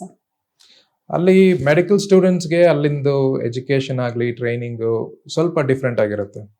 ನಮ್ಮ ಮೆಡಿಕಲ್ ಎಜುಕೇಶನ್ ಅಲ್ಲಿ ನಾವು ತುಂಬಾ ಥಿಯರಿಟಿಕಲ್ ಆಗಿ ಕಲ್ತ್ಕೊಂಡ್ವಿ. ಎಷ್ಟೊಂದು ನನಗೆ ಇನ್ನೂ ಜ್ಞಾಪಕ ಇದೆ, ನಮ್ಮ ಟೆಕ್ಸ್ಟ್ ಬುಕ್ಸ್ ಎಲ್ಲ ಸೇರ್ಸಿದ್ರೆ ಇದು ಸೀಲಿಂಗ್ ವರ್ಗೂ ಹೋಗುತ್ತೆ, ಅಷ್ಟೊಂದು ಬುಕ್ಸ್ ಓದಿದ್ವಿ. ನಮ್ಮ UK ಸಿಸ್ಟಮ್ ಅಲ್ಲಿ ಹೇಗೆ ಅಂದ್ರೆ ಅಲ್ಲಿ ಸ್ಟೂಡೆಂಟ್ಸ್ಗೆ ಅಪ್ಲಿಕೇಶನ್ ಬೇಸ್ಡ್. ಹೇಗೆ ಅಂದ್ರೆ ಒಂದು ಕೇಸ್ ಇಂದ ಏನ್ ಕಲ್ತ್ಕೊಬೋದು ಅಂತ ಹೋಗಿ ಆಮೇಲೆ ಅದ್ರ ಹಿಂದೆ ಏನು ಥಿಯರಿ ಇದೆ ಎಲ್ಲ ಕಲ್ತ್ಕೊಳ್ಳೋದು, ಈ ತರ ಸಿಸ್ಟಮ್ ಮಾಡಿದ್ದಾರೆ. ಇಲ್ಲಿನ ಮೆಡಿಕಲ್ ಕಾಲೇಜ್ಗಳಲ್ಲೂ ಮಾಡಿರ್ಬೋದು, ನಾನು ಈ ನಡುವೆ ಇಲ್ಲಿ ನೋಡಿಲ್ಲ. ಬಟ್ ಅಲ್ಲಿನ ಸಿಸ್ಟಮ್ ಅಲ್ಲಿ ನಾವು ನಾಲೆಜ್ನ ಹೇಗೆ ಅಪ್ಲೈ ಮಾಡ್ಬೋದು, ಸೊ ಅವರು ಅಪ್ಲೈ ಮಾಡೋ ಅಷ್ಟು ನಾಲೆಡ್ಜೇ ಕಲ್ತ್ಕೊಂತಾರೆ. ಸೊ ಅವರು ಪ್ರಾಕ್ಟಿಕಲಿ ಡಾಕ್ಟರ್ ಏನ್ ಕೆಲಸ ಮಾಡಬೇಕು ಅದು ಇಮಿಡಿಯೇಟ್ಲಿ ಅವರು ಗ್ರಾಜುಯೇಟ್ ಆಗ್ತಿದ್ದಂಗೆ ಮಾಡಕ್ ಸ್ಟಾರ್ಟ್ ಮಾಡ್ತಾರೆ. ಸೊ ನಾವು ಈ ಎಲ್ಲಾ ಕ್ಲಿನಿಕಲ್ ಸಿನಾರಿಯೋ ನಮ್ಗೆ ಎಕ್ಸ್ಪೋಸ್ ಆಗಿರಲ್ಲ ಆಸ್ ಅ ಸ್ಟೂಡೆಂಟ್. ಸೊ ನನ್ನ ಪ್ರಕಾರ ಒಂದು ಡಾಕ್ಟರ್ ಗ್ರಾಜುಯೇಟ್ ಆಗಿ ಒಂದು 10 ವರ್ಷ ಆದ್ಮೇಲೆನೆ ಒಳ್ಳೆ ಡಾಕ್ಟರ್ ಆಗೋದು. ಬಿಕಾಸ್ ಎಲ್ಲಾ ಸಿಚುವೇಶನ್ಸ್ ನೋಡಿ ಟ್ರೀಟ್ಮೆಂಟ್ಗಳು ಕೊಟ್ಟು, ಇದೆಲ್ಲದು ನಮ್ಗೆ ಯಾವ ಪುಸ್ತಕನೂ ಹೇಳ್ಕೊಡಲ್ಲ, ಯಾವ ಟೀಚರು ಹೇಳ್ಕೊಡಕ್ಕಾಗಲ್ಲ. ಸೊ ಇದು ಲೈಫಲ್ಲೂ ಹಾಗೆ ಅಲ್ಲ, ಎಕ್ಸ್ಪೀರಿಯನ್ಸಸ್ ಬರ್ತಾನೆ we become a better individual. So it takes a long time, education ಆಮೇಲೆ ಎಕ್ಸ್ಪೀರಿಯನ್ಸ್ ಟ್ರೈನಿಂಗ್. ಸೊ UKಗೆ ಕಂಪೇರ್ ಮಾಡಿದ್ರೆ ನಮ್ಮ ಇಂಡಿಯಾದಲ್ಲಿ ಮೆಡಿಕಲ್ ಕಾಲೇಜ್ ಅಥವಾ ಎಜುಕೇಶನ್ ಸಿಸ್ಟಮ್ ಅಲ್ಲಿ ಯಾವ ರೀತಿ ನಾವು ಚೇಂಜಸ್ ಮಾಡ್ಬೋದು, ಏನೆಲ್ಲ ಬದಲಾವಣೆ ಮಾಡ್ಬೋದು ಅಂತ ಹೇಳ್ತೀರಾ? ಡಾಕ್ಟರ್ ಆಗೋದಾಗ್ಲಿ ಅಥವಾ ಯಾವುದೇ ಪ್ರೊಫೆಷನ್ ತಗೊಂಡ್ರು ನೀವು ನಾನು ಈ ಪ್ರೊಫೆಷನ್ ಏನಕ್ಕೆ ಬಂದೆ ಅನ್ನೋದು ಮರಿಬಾರ್ದು. ನಾವು ಬಂದಿದ್ದು ಏನೋ ಒಂದು ಸ್ಪೆಷಲ್ ಆಗಿ, ಏನೋ ಯುನೀಕ್ ಆಗಿ ನಾವು ಕಾಂಟ್ರಿಬ್ಯೂಟ್ ಮಾಡ್ಬೇಕು ಇದಕ್ಕೆ ಅಂತ. ಎಲ್ಲರೂ ಮಾಡೋದೇ ನಾವು ಮಾಡಿ ಹೋಗೋದು ಒಂದು. ನಾವು ಇದು ಇರೋ ಸಿಸ್ಟಮ್ನ ನಾವು ಹೇಗೆ ಇಂಪ್ರೂವ್ ಮಾಡೋದು ಅನ್ನೋದು ಈ thought process, what we call as innovation. ಇದನ್ನ ತುಂಬಾ ಪ್ರಮೋಟ್ ಮಾಡ್ಬೇಕು ಸ್ಟೂಡೆಂಟ್ಸ್ ಅಲ್ಲಿ. ಇವಾಗ ಸ್ಟೂಡೆಂಟ್ಸ್ಗೆ ಏನಾಗಿದೆ, ಅವ್ರಿಗೆ ಎಕ್ಸಾಮ್ ಓದೋದೇ ದೊಡ್ಡ ಕೆಲಸ. ಓಕೆ, ಅದ್ರ ಜೊತೆ ಅಸೈನ್ಮೆಂಟ್ ಅದು ಇದು ತುಂಬಾ ಕೆಲಸಗಳಿರುತ್ತೆ. ಅದ್ರ ಮಧ್ಯದಲ್ಲಿ ನಾವು ಹೇಳ್ಕೊಟ್ಟಿಲ್ಲ ಅಂದ್ರೆ, ಇವಾಗ ನಾವು ಈ ಟ್ರೀಟ್ಮೆಂಟ್ ಈ ತರ ಮಾಡ್ತಾ ಇದೀವಿ, ಇದು ಮುಂದೆ ಹೇಗೆ ಇಂಪ್ರೂವ್ ಮಾಡ್ಬೋದು, ಒಂದು ಸರ್ಜರಿ ಈ ಟೆಕ್ನಿಕ್ ಅಲ್ಲಿ ಇದನ್ನ ಸ್ವಲ್ಪ ಇಂಪ್ರೂವ್ ಮಾಡಿದ್ರೆ ಒಂದು ಸ್ವಲ್ಪ ಟೈಮ್ ಉಳಿಯುತ್ತೆ, ಸ್ವಲ್ಪ ಇಂಪ್ರೂವ್ ಆಗುತ್ತೆ. ಸೊ ಇದು ಈ ಥಾಟ್ ಪ್ರೋಸೆಸ್ ಬರ್ಬೇಕು ಅವ್ರಿಗೆ. ಸೊ ಈ ಎಜುಕೇಶನ್ ಸಿಸ್ಟಮ್ ಅಲ್ಲಿ ಈ ಇನೋವೇಷನ್ ನ ಇಂಟ್ರೊಡ್ಯೂಸ್ ಮಾಡೋದು ಸ್ಪೆಷಲಿ ಮೆಡಿಕಲ್ ಅಲ್ಲಿ ತುಂಬಾ ಇಂಪಾರ್ಟೆಂಟ್. ಬಿಕಾಸ್ ಏನಂದ್ರೆ ಇವಾಗ ನಾವು ಒಂದು ಎಕ್ಸಾಂಪಲ್ ಕೊಟ್ರೆ, ಮೊದಲು ಒಂದು ರೇಡಿಯೋ ಇನ್ವೆಂಟ್ ಮಾಡಿದ್ರು, ತುಂಬಾ ಚೆನ್ನಾಗಿತ್ತು ಕೇಳಕ್ಕೆ. If we are happy with that, ಸಾಕಿಷ್ಟೇ ಅಂದ್ರೆ ಇಲ್ಲಿವರೆಗೂ ಬರೀ ರೇಡಿಯೋ ಕೇಳ್ತಿದ್ವಿ. ಯಾರಿಗೋ ಇದು ಸಾಲಲ್ಲ, ಇನ್ನೇನೋ ಮಾಡ್ಬೇಕು. ಇವಾಗ ವಿ ಹ್ಯಾವ್ ಐಫೋನ್, ಐಪಾಡ್ ಆಗಲಿ, ಹ್ಮ್. ದೊಡ್ಡ ದೊಡ್ಡ ಸ್ಪೀಕರ್ ಆಗಲಿ ಎಲ್ಲ ಬಂತು. ಮೆಡಿಸಿನಲ್ಲೂ ಹಾಗೆ ಹ್ಮ್ ಯಾರೋ ಒಬ್ರು ಯೋಚನೆ ಮಾಡಬೇಕಿತ್ತು, ನಾನು ಸ್ವಲ್ಪ ಇನ್ನೂ ಬೆಟರ್ ಆಗಿ ಮಾಡಬೇಕು, ಇನ್ನೂ ಬೆಟರ್ ಆಗಿ ಮಾಡಬೇಕು. ಇದು ನಮ್ಮಲ್ಲಿ ಇದೆ. ಹ್ಮ್ ಇದನ್ನ ಸ್ಟೂಡೆಂಟ್ಸ್ ಅಲ್ಲಿ ಎನ್ಕರೇಜ್ ಮಾಡಿದಾಗ will see better treatments in medicine. Hmm every year will see better improvements. Hmm doctor, ಹಂಗೇನೆ ಇಡೀ ವಿಶ್ವದಲ್ಲಿ ಕೊರೋನಾ ಎಲ್ಲ ಆದಾಗ ನೀವು ಚೈನಾದಲ್ಲಿದ್ರಿ. ಹಾ. ಸೊ ಅಲ್ಲಿ ಹೇಗಿತ್ತು ಸಿಚುವೇಶನ್? ನೀವು ಯಾವ ರೀತಿಯಲ್ಲಿ, ಅಂದ್ರೆ ಜನ ಯಾವ ರೀತಿಯಲ್ಲಿ ಪ್ರಾಬ್ಲಮ್ನ ಫೇಸ್ ಮಾಡ್ತಾ ಇದ್ರು, ಆ ಎಕ್ಸ್ಪೀರಿಯನ್ಸ್ ನ ಶೇರ್ ಮಾಡ್ಬೋದಾ ನಮ್ಮ ಜೊತೆ? ಹಾ, ಶ್ಯೂರ್. ನಾನು ಕೊರೋನಾ ಟೈಮಲ್ಲಿ ಚೈನಾಗ್ ಹೋಗ್ಬೇಕು ಅಂತ ಇರ್ಲಿಲ್ಲ. ಬಟ್ ನಾನು ಅಲ್ಲೊಂದು ಪ್ರಾಜೆಕ್ಟ್ ಅಲ್ಲಿ ಹೋಗಿದ್ದೆ. ಅಲ್ಲಿ ಒಂದು ತುಂಬಾ ದೊಡ್ಡ ಹಾಸ್ಪಿಟಲ್ ಅಲ್ಲಿ ಲಂಗ್ ಕ್ಯಾನ್ಸರ್ ಸರ್ಜರಿ ಮಾಡುತ್ತೆ. ಅಂದ್ರೆ ಮೀಡಿಯಾದಲ್ಲಿ ಏನೆಲ್ಲ ತುಂಬಾ ತೋರಿಸ್ತಾ ಇದ್ರು, ಹಾ, ಅಲ್ಲಿ ಜನ ನಿಂತ್ಕೊಂಡಿದ್ದಾರೆ, ಹಂಗೆ ಬೀಳ್ತಾ ಇದ್ದಾರೆ, ಅವ್ರಿಗೆ ಬ್ರೀದಿಂಗ್ ಪ್ರಾಬ್ಲಮ್ ಆಗ್ತಾ ಇದೆ, ತುಂಬಾ ಹೆಲ್ತ್ ಪ್ರಾಬ್ಲಮ್ ತೋರಿಸ್ತಾ ಇದ್ರು ಮೀಡಿಯಾದಲ್ಲಿ. ಕರೆಕ್ಟ್ ಅದು? ಸರಿನಾ ಅದು? ಇದು ಅದೆಲ್ಲ ನಾನು ತುಂಬಾ ನೋಡ್ಲಿಲ್ಲ. ಬಟ್ ಯಾಕಂದ್ರೆ ಅದು ಕೊರೋನಾ ಸ್ಟಾರ್ಟ್ ಆಗೋ ಟೈಮಲ್ಲಿ ನಾನು ಅಲ್ಲಿದ್ದೆ. ಅದು ಸ್ಟಾರ್ಟ್ ಆಗಿ ಫುಲ್ ಲಾಕ್ಡೌನ್ ಆಗೋದಕ್ಕೆ ಮುಂಚೆ ನಾನು ಅಲ್ಲಿಂದ ವಾಪಸ್ ಬಂದೆ. ಬಟ್ ಆ ಟೈಮಲ್ಲಿ ನಾನು ನೋಡಿದಂದ್ರೆ ಎಲ್ಲ ಸ್ಟ್ರೀಟ್ಸ್ ಎಲ್ಲದು ಖಾಲಿ ಆಗೋಯ್ತು, ಎಲ್ಲ ಜಾಗನೂ ಮುಚ್ಚಿಬಿಟ್ರು. ನಮಗೆ ಒಂದು ಮಾಸ್ಕ್ ಹಾಕೊಬೇಕು ಅಂತ ಒಂದು ರೂಲ್ ಬಂತಲ್ಲಿ.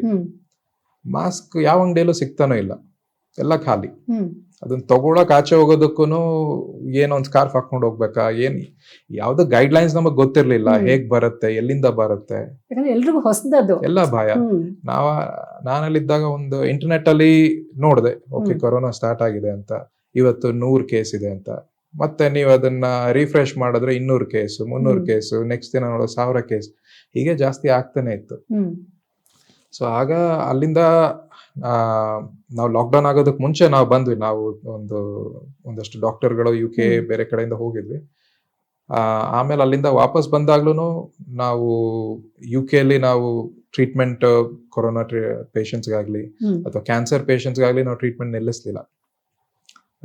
ನಮ್ದೇ ಹಾಸ್ಪಿಟಲ್ ಅಲ್ಲಿ ಒಂದು ಸ್ಪೆಷಲ್ ರೂಮ್ಗಳಿದೆ. ಸೊ ಅಲ್ಲಿ ನಾವು ಕ್ಯಾನ್ಸರ್ ಸರ್ಜರಿ ಪೇಷಂಟ್ಸ್ಗಳಿಗೆ ಅದೇ ಟ್ರೀಟ್ಮೆಂಟ್ ಕಂಟಿನ್ಯೂ ಮಾಡಿದ್ವಿ. ಸೊ ಕೊರೋನಾ ಟೈಮಲ್ಲಿ ನಾವು ಒಂದು ದಿನ ಮನೇಲಿ ಕೂತಿಲ್ಲ ಅಲ್ಲಿ. So hats off to you sir, actually. So ಇವತ್ತು ನಾವು ಎಷ್ಟು ಜನ ನಾವು ಉಳ್ಕೊಂಡಿದೀವೋ ಅದೆಲ್ಲ ಕ್ರೆಡಿಟ್ ನಿಮ್ಗೆ ಸರ್. ಅಯ್ಯೋ, ತುಂಬಾ ಕಷ್ಟ ಪಟ್ಟಿದ್ದಾರೆ ಜನ, ತುಂಬಾ ಜನನು ಕಳ್ಕೊಂಡಿದೀವಿ. ನಮ್ಮ ಫ್ಯಾಮಿಲಿ ಆಗ್ಲಿ, ಫ್ರೆಂಡ್ಸ್ ಫ್ಯಾಮಿಲಿಗಳಲ್ಲಾಗ್ಲಿ. ಇದು ಈ ತರ ಸಿಚುವೇಶನ್ಗೆ ಪ್ರಿಪೇರ್ ಆಗೋದಕ್ಕೇನೆ ನಾನು ಹೇಳ್ತಿರೋದು that we need better technology, better innovation. ಇದನ್ನ ನಾನು ಮೆಡಿಸಿನ್ ಹೇಗೆ ಚೇಂಜ್ ಆಗ್ತಿದೆ ಅಂದ್ರೆ, ಮೊದಲು ಮೆಡಿಸಿನ್ ಸ್ಟಾರ್ಟ್ ಆದಾಗ ನಾವು ಒಂದು ತೊಂದರೆಗೆ ನಾವು ಟ್ರೀಟ್ಮೆಂಟ್ ಕೊಡ್ತಿದ್ವಿ, ಕ್ಯೂರ್. ಸೊ ಅವಾಗ ಡಾಕ್ಟರು ದೇವ್ರು ನಮ್ಗೆ ಟ್ರೀಟ್ಮೆಂಟ್ ಕೊಟ್ರು ಅಂತ. ಬಟ್ ಡಾಕ್ಟರ್ಗಳು ಏನ್ ಮಾಡಿದ್ರು, ನೋಡಿದ್ರು ಒಂದು ಕಂಡೀಷನ್ಗೆ ಈ ತರ ಸಿಂಪ್ಟಮ್ ಬರುತ್ತೆ, ಆ ಸಿಂಪ್ಟಮ್ ಬಂದು ಈ ತರ ವರ್ಸನಿಂಗ್ ಆಗುತ್ತೆ, ಆಮೇಲೆ ಈ ತರ ಆಗುತ್ತೆ. ಸೊ ಈ ಟ್ರೆಂಡ್ಗಳನ್ನ ನಾವು ಸ್ಟಡಿ ಮಾಡಿ ಅದನ್ನ ಹೇಗೆ ಪ್ರಿವೆಂಟ್ ಮಾಡೋದು ಅಂದ್ಬಿಟ್ಟು ನೆಕ್ಸ್ಟ್ ಪ್ರಿವೆಂಟಿವ್ ಮೆಡಿಸಿನ್ ಅಂತ ಬಂತು. ಅಂದ್ರೆ ಸ್ಟಡಿ ಮಾಡೋಕೆ ನಿಮ್ಗೆ ಟೈಮ್ ಇರ್ಲಿಲ್ಲ ಅವಾಗ, ಅದು ಯಾವ ರೀತಿ ನೀವು ಟ್ಯಾಕಲ್ ಮಾಡಿದ್ರಿ? ಇದು ನಾನು ಹೇಳ್ತಿರೋದು ತುಂಬಾ ವರ್ಷಗಳ, ಸೆಂಚುರೀಸ್ ಇಂದ ಹೇಗೆ ಮೆಡಿಸಿನ್ ಬಂದಿದೆ ಅಂತ. ಇವಾಗ ಏನ್ ಕಾಸ್ ಮಾಡುತ್ತೆ, ಒಂದು ಬ್ಯಾಕ್ಟೀರಿಯಾನೋ ವೈರಸ್, ಇದನ್ನ ಕಂಡಿಡ್ಕೊಂಡು ಆಮೇಲೆ ಆಂಟಿಬಯೋಟಿಕ್ ಕೊಡೋದು ಅಥವಾ ವ್ಯಾಕ್ಸಿನ್ಸ್ ಕೊಡೋದು, ಇದೆಲ್ಲದೂ ಕೊಟ್ಟು ಆಮೇಲೆ ಅದನ್ನ ಪ್ರಿವೆಂಟ್ ಮಾಡೋದು. ಇವಾಗ ಏನಾಗ್ತಿದೆ ಅಂದ್ರೆ ಒಂದು ಪ್ರೆಸಿಷನ್ ಬರ್ತಿದೆ. ಹೇಗೆ ಅಂದ್ರೆ ಈ ಮೆಡಿಸಿನ್ ಇವ್ರಿಗೆ ಕೊಡಬೇಕು, ಜೆನೆಟಿಕಲಿ ಈ ಕಂಡೀಷನ್ ಕೊಡ್ಬೋದು ಅಂತ ಆ ಪ್ರೆಸಿಷನ್ ಬರ್ತಿದೆ. ಮುಂದೆ ಹೋಗ್ತಾ ಪ್ರಿಡಿಕ್ಷನ್ ಬರುತ್ತೆ. ಹೇಗೆ ಅಂದ್ರೆ ನೀವು ಮುಂದೆ ಏನ್ ಆಗ್ಬೋದು, ಈಗ ಯಾರೋ ಒಬ್ರು ಒಂದು ಸಿಗರೇಟ್ ಇವತ್ತು ಸೇದೋಕ್ ಸ್ಟಾರ್ಟ್ ಮಾಡಿದ್ರೆ ಅವ್ರಿಗೆ 25 ವರ್ಷದಲ್ಲಿ ಈ ದಿನ ಎಕ್ಸ್ರೇ ಮಾಡಿದಾಗಲ್ಲ ಏನೋ ಕಾಣಿಸುತ್ತೆ ಅಂತ ಪ್ರೆಡಿಕ್ಟ್ ಮಾಡ್ಬೋದು. ಈ ತರ ಕ್ವೆಶನ್ಸ್ ಕೇಳಬೇಕು ನಾವು. ಇವಾಗ ನಾವು ಅವರು ಸೋಷಿಯಲ್ ಮೀಡಿಯಾದಿಂದ ಆಗ್ಲಿ, ಅವರು ಆಚೆ ಹೋಗೋದು ಎಲ್ಲ ಇನ್ಫಾರ್ಮೇಶನ್ ನಮಗೆ ಸಿಗ್ತಾ ಇದೆ. ಸೊ ಅದರಲ್ಲಿ ಅವರು ಕೊಲೀಗ್ಸ್ ಆಗ್ಲಿ, ಫ್ರೆಂಡ್ಸ್ ಆಗ್ಲಿ, ಎಷ್ಟು ಜನ ಸ್ಮೋಕ್ ಮಾಡ್ತಾರೆ ಅಂತ ಇನ್ಫಾರ್ಮೇಶನ್ ಸಿಗುತ್ತೆ. ಸೊ ಈ ತರ ಮಾಡೆಲ್ಸ್ ಬಿಲ್ಡ್ ಮಾಡಿ, ಅವ್ರ ಜೆನೆಟಿಕ್ ಪ್ರೊಫೈಲ್ ನೋಡಿ, ಅವ್ರದ್ದು ಹೆಲ್ತ್ ಹಿಸ್ಟ್ರಿ ನೋಡಿ, ಫ್ಯಾಮಿಲಿ ಹಿಸ್ಟ್ರಿ ನೋಡಿ, may be in the future we can predict ಯಾವಾಗ ಏನ್ ಮಾಡ್ಬೋದು ಅಂತ. ಈ ತರ ಪ್ರಿಡಿಕ್ಟ್ ಮಾಡ್ತಾನೆ ತುಂಬಾ ಇವಾಗ ಏನಂತಾರೆ ಸ್ಕ್ರೀನಿಂಗ್ ಸಿಸ್ಟಮ್ಗಳು ಬಂದಿದೆ. ಇವಾಗ ಬ್ರೆಸ್ಟ್ ಕ್ಯಾನ್ಸರ್ ಸ್ಕ್ರೀನಿಂಗ್ ಮಾಡ್ತಾರೆ, ಒಂದು ಜೆನೆಟಿಕ್ ಟ್ರೀಟ್ಮೆಂಟ್. ಕೊಲೋರೆಕ್ಟಲ್ ಕ್ಯಾನ್ಸರ್ ಇರುತ್ತೆ, ಇದಕ್ಕೆಲ್ಲ ಸ್ಕ್ರೀನಿಂಗ್ ಸಿಸ್ಟಮ್ ಬಂದು ಲಂಗ್ ಕ್ಯಾನ್ಸರ್ಗೂ ಬರ್ತಾ ಇದೆ. ಇಷ್ಟು ವರ್ಷ ಸ್ಮೋಕಿಂಗ್ ಮಾಡಿದ್ರೆ ಇವ್ರಿಗೆ ಎಕ್ಸ್ರೇ ಮಾಡಿಸ್ಬೇಕು, ಇಲ್ಲ CT ಸ್ಕ್ಯಾನ್ ಮಾಡಬೇಕು ಅಂತ. ನಮಗೆ ಎಷ್ಟು ಹೆಲ್ತ್ ಬಗ್ಗೆ ಗೊತ್ತಾಗುತ್ತೆ ಅಷ್ಟು ನಾವು ಬೇಗ ಆಕ್ಟ್ ಮಾಡ್ಬೋದು. ಸೊ ಇವಾಗ ಮೆಡಿಕಲ್ ಸೆಕ್ಟರ್ ಅಲ್ಲಿ ಆರ್ಟಿಫಿಷಿಯಲ್ ಇಂಟೆಲಿಜೆನ್ಸ್ ನ ಈಗ ಡೆವಲಪ್ ಮಾಡ್ತಾ ಇದ್ದೀರಾ. ಇದು ಯಾವ ರೀತಿ ಮಾಡ್ತಾ ಇದ್ದೀರಾ? ಇದಕ್ಕೆ ಯಾವ ರೀತಿ ನಿಮಗೆ ಸಪೋರ್ಟ್ ಸಿಗ್ತಾ ಇದೆ? ಇದು ಆರ್ಟಿಫಿಷಿಯಲ್ ಇಂಟೆಲಿಜೆನ್ಸ್ ಅನ್ನೋದು ತುಂಬಾ ವರ್ಷದಿಂದ ಇದೆ. ಬಟ್ ಈಗ ಅದರದ್ದು ಅಪ್ಲಿಕೇಶನ್ ಹೆಲ್ತ್ ಕೇರ್ ಅಲ್ಲಿ ಸ್ವಲ್ಪ ಜಾಸ್ತಿ ಆಗ್ತಿದೆ. ಬಟ್ ನಾವು ಒಂದು ಟೀಮ್ ಇಟ್ಕೊಂಡು ನಾವು ಒಂದು ಸಿಸ್ಟಮ್ ಬಿಲ್ಡ್ ಮಾಡ್ತಿದ್ದೀವಿ. ಹೇಗೆ ಅಂದರೆ, ಇವಾಗ ಇಂಡಿಯಾಲಿ ಇಷ್ಟು ಜನ ಪೇಷಂಟ್ಸು, ಇಷ್ಟೊಂದು ಮೆಡಿಕಲ್ ಡಾಕ್ಯುಮೆಂಟ್ಸ್ ಜನರೇಟ್ ಆಗುತ್ತೆ. ಅದೆಲ್ಲ ಬರೆದು ಕೂತ್ಕೊಂಡು ಮಾಡೋದಕ್ಕೆ ಡಾಕ್ಟರ್ಸ್ಗೆ ಟೈಮ್ ಇಲ್ಲ. ಸೊ ನಾವೇನ್ ಮಾಡ್ತಿದ್ದೀವಿ, ಆರ್ಟಿಫಿಷಿಯಲ್ ಇಂಟೆಲಿಜೆನ್ಸ್ ಯೂಸ್ ಮಾಡಿ ಅದರಲ್ಲಿ ನೀವು ಈಗ ನಾವು ಹೇಗೆ ಮಾತಾಡ್ತಿದ್ದೀವಿ ಈ ಇಂಟರ್ವ್ಯೂ ಅಲ್ಲಿ, ಅದೇ ತರ ನೀವು ಡಾಕ್ಟರ್ ಪೇಷಂಟ್ ಮಾತಾಡೋದನ್ನ ಕೇಳಿಸ್ಕೊಂಡು ಒಂದು medical document within 2 minutes ready ಆಗೋಗುತ್ತೆ. ಅಷ್ಟು ಪವರ್ ಈ ಆರ್ಟಿಫಿಷಿಯಲ್ ಇಂಟೆಲಿಜೆನ್ಸ್ ನಲ್ಲಿ ನಾವು ಯೂಸ್ ಮಾಡ್ಕೊಬೋದು. ಸೊ ಇದನ್ನ ತಗೊಂಡು ಆಮೇಲೆ ಅದರಲ್ಲಿ ಏನಿದೆ ಆ ಟ್ರೀಟ್ಮೆಂಟ್ ಆ ಪೇಷಂಟ್ಗೂ ಅರ್ಥ ಮಾಡಿಸೋದಕ್ಕೆ ನಾವು ಒಂದು ಆರ್ಟಿಫಿಷಿಯಲ್ ಇಂಟೆಲಿಜೆನ್ಸ್ ಏಜೆಂಟ್ ಮಾಡ್ತಾ ಇದೀವಿ. ಅದು ಹೋಗಿ ಅವ್ರಿಗೆ ಪೇಷಂಟ್ಗೆ ಎಕ್ಸ್ಪ್ಲೈನ್ ಮಾಡುತ್ತೆ, ಇದು ನಿಮ್ಮ ಟ್ರೀಟ್ಮೆಂಟ್, ಇದು ಮಾತ್ರೆ, ಇದು ಇವಾಗ ತಗೊಳ್ಳಿ, ಆಮೇಲೆ ತಗೊಳ್ಳಿ, ಆಮೇಲೆ ಮತ್ತೆ ಡಾಕ್ಟರ್ಗೆ ಹೋಗಿ. ಇದೆಲ್ಲದನ್ನು ಒಂದು ಅವ್ರ ಫ್ಯಾಮಿಲಿಯಲ್ಲಿ ಇನ್ನೊಂದು ಫ್ಯಾಮಿಲಿ ಮೆಂಬರ್ ಆಡ್ ಮಾಡ್ದಂಗೆ, ಒಂದು ಮೆಡಿಕಲ್ ಅಸಿಸ್ಟೆಂಟ್ ಆಡ್ ಮಾಡ್ದಂಗೆ ಈ ತರದೊಂದು ಸಿಸ್ಟಮ್ ನಾವು ಬಿಲ್ಡ್ ಮಾಡ್ತಾ ಇದೀವಿ.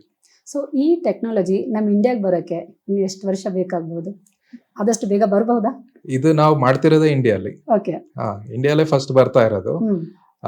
ಅಮೆರಿಕಾಲಿ ಅಲ್ಲಿ ಒಂದೆರಡು ಕಂಪನಿಗಳು ಮಾಡಿದ್ದಾರೆ.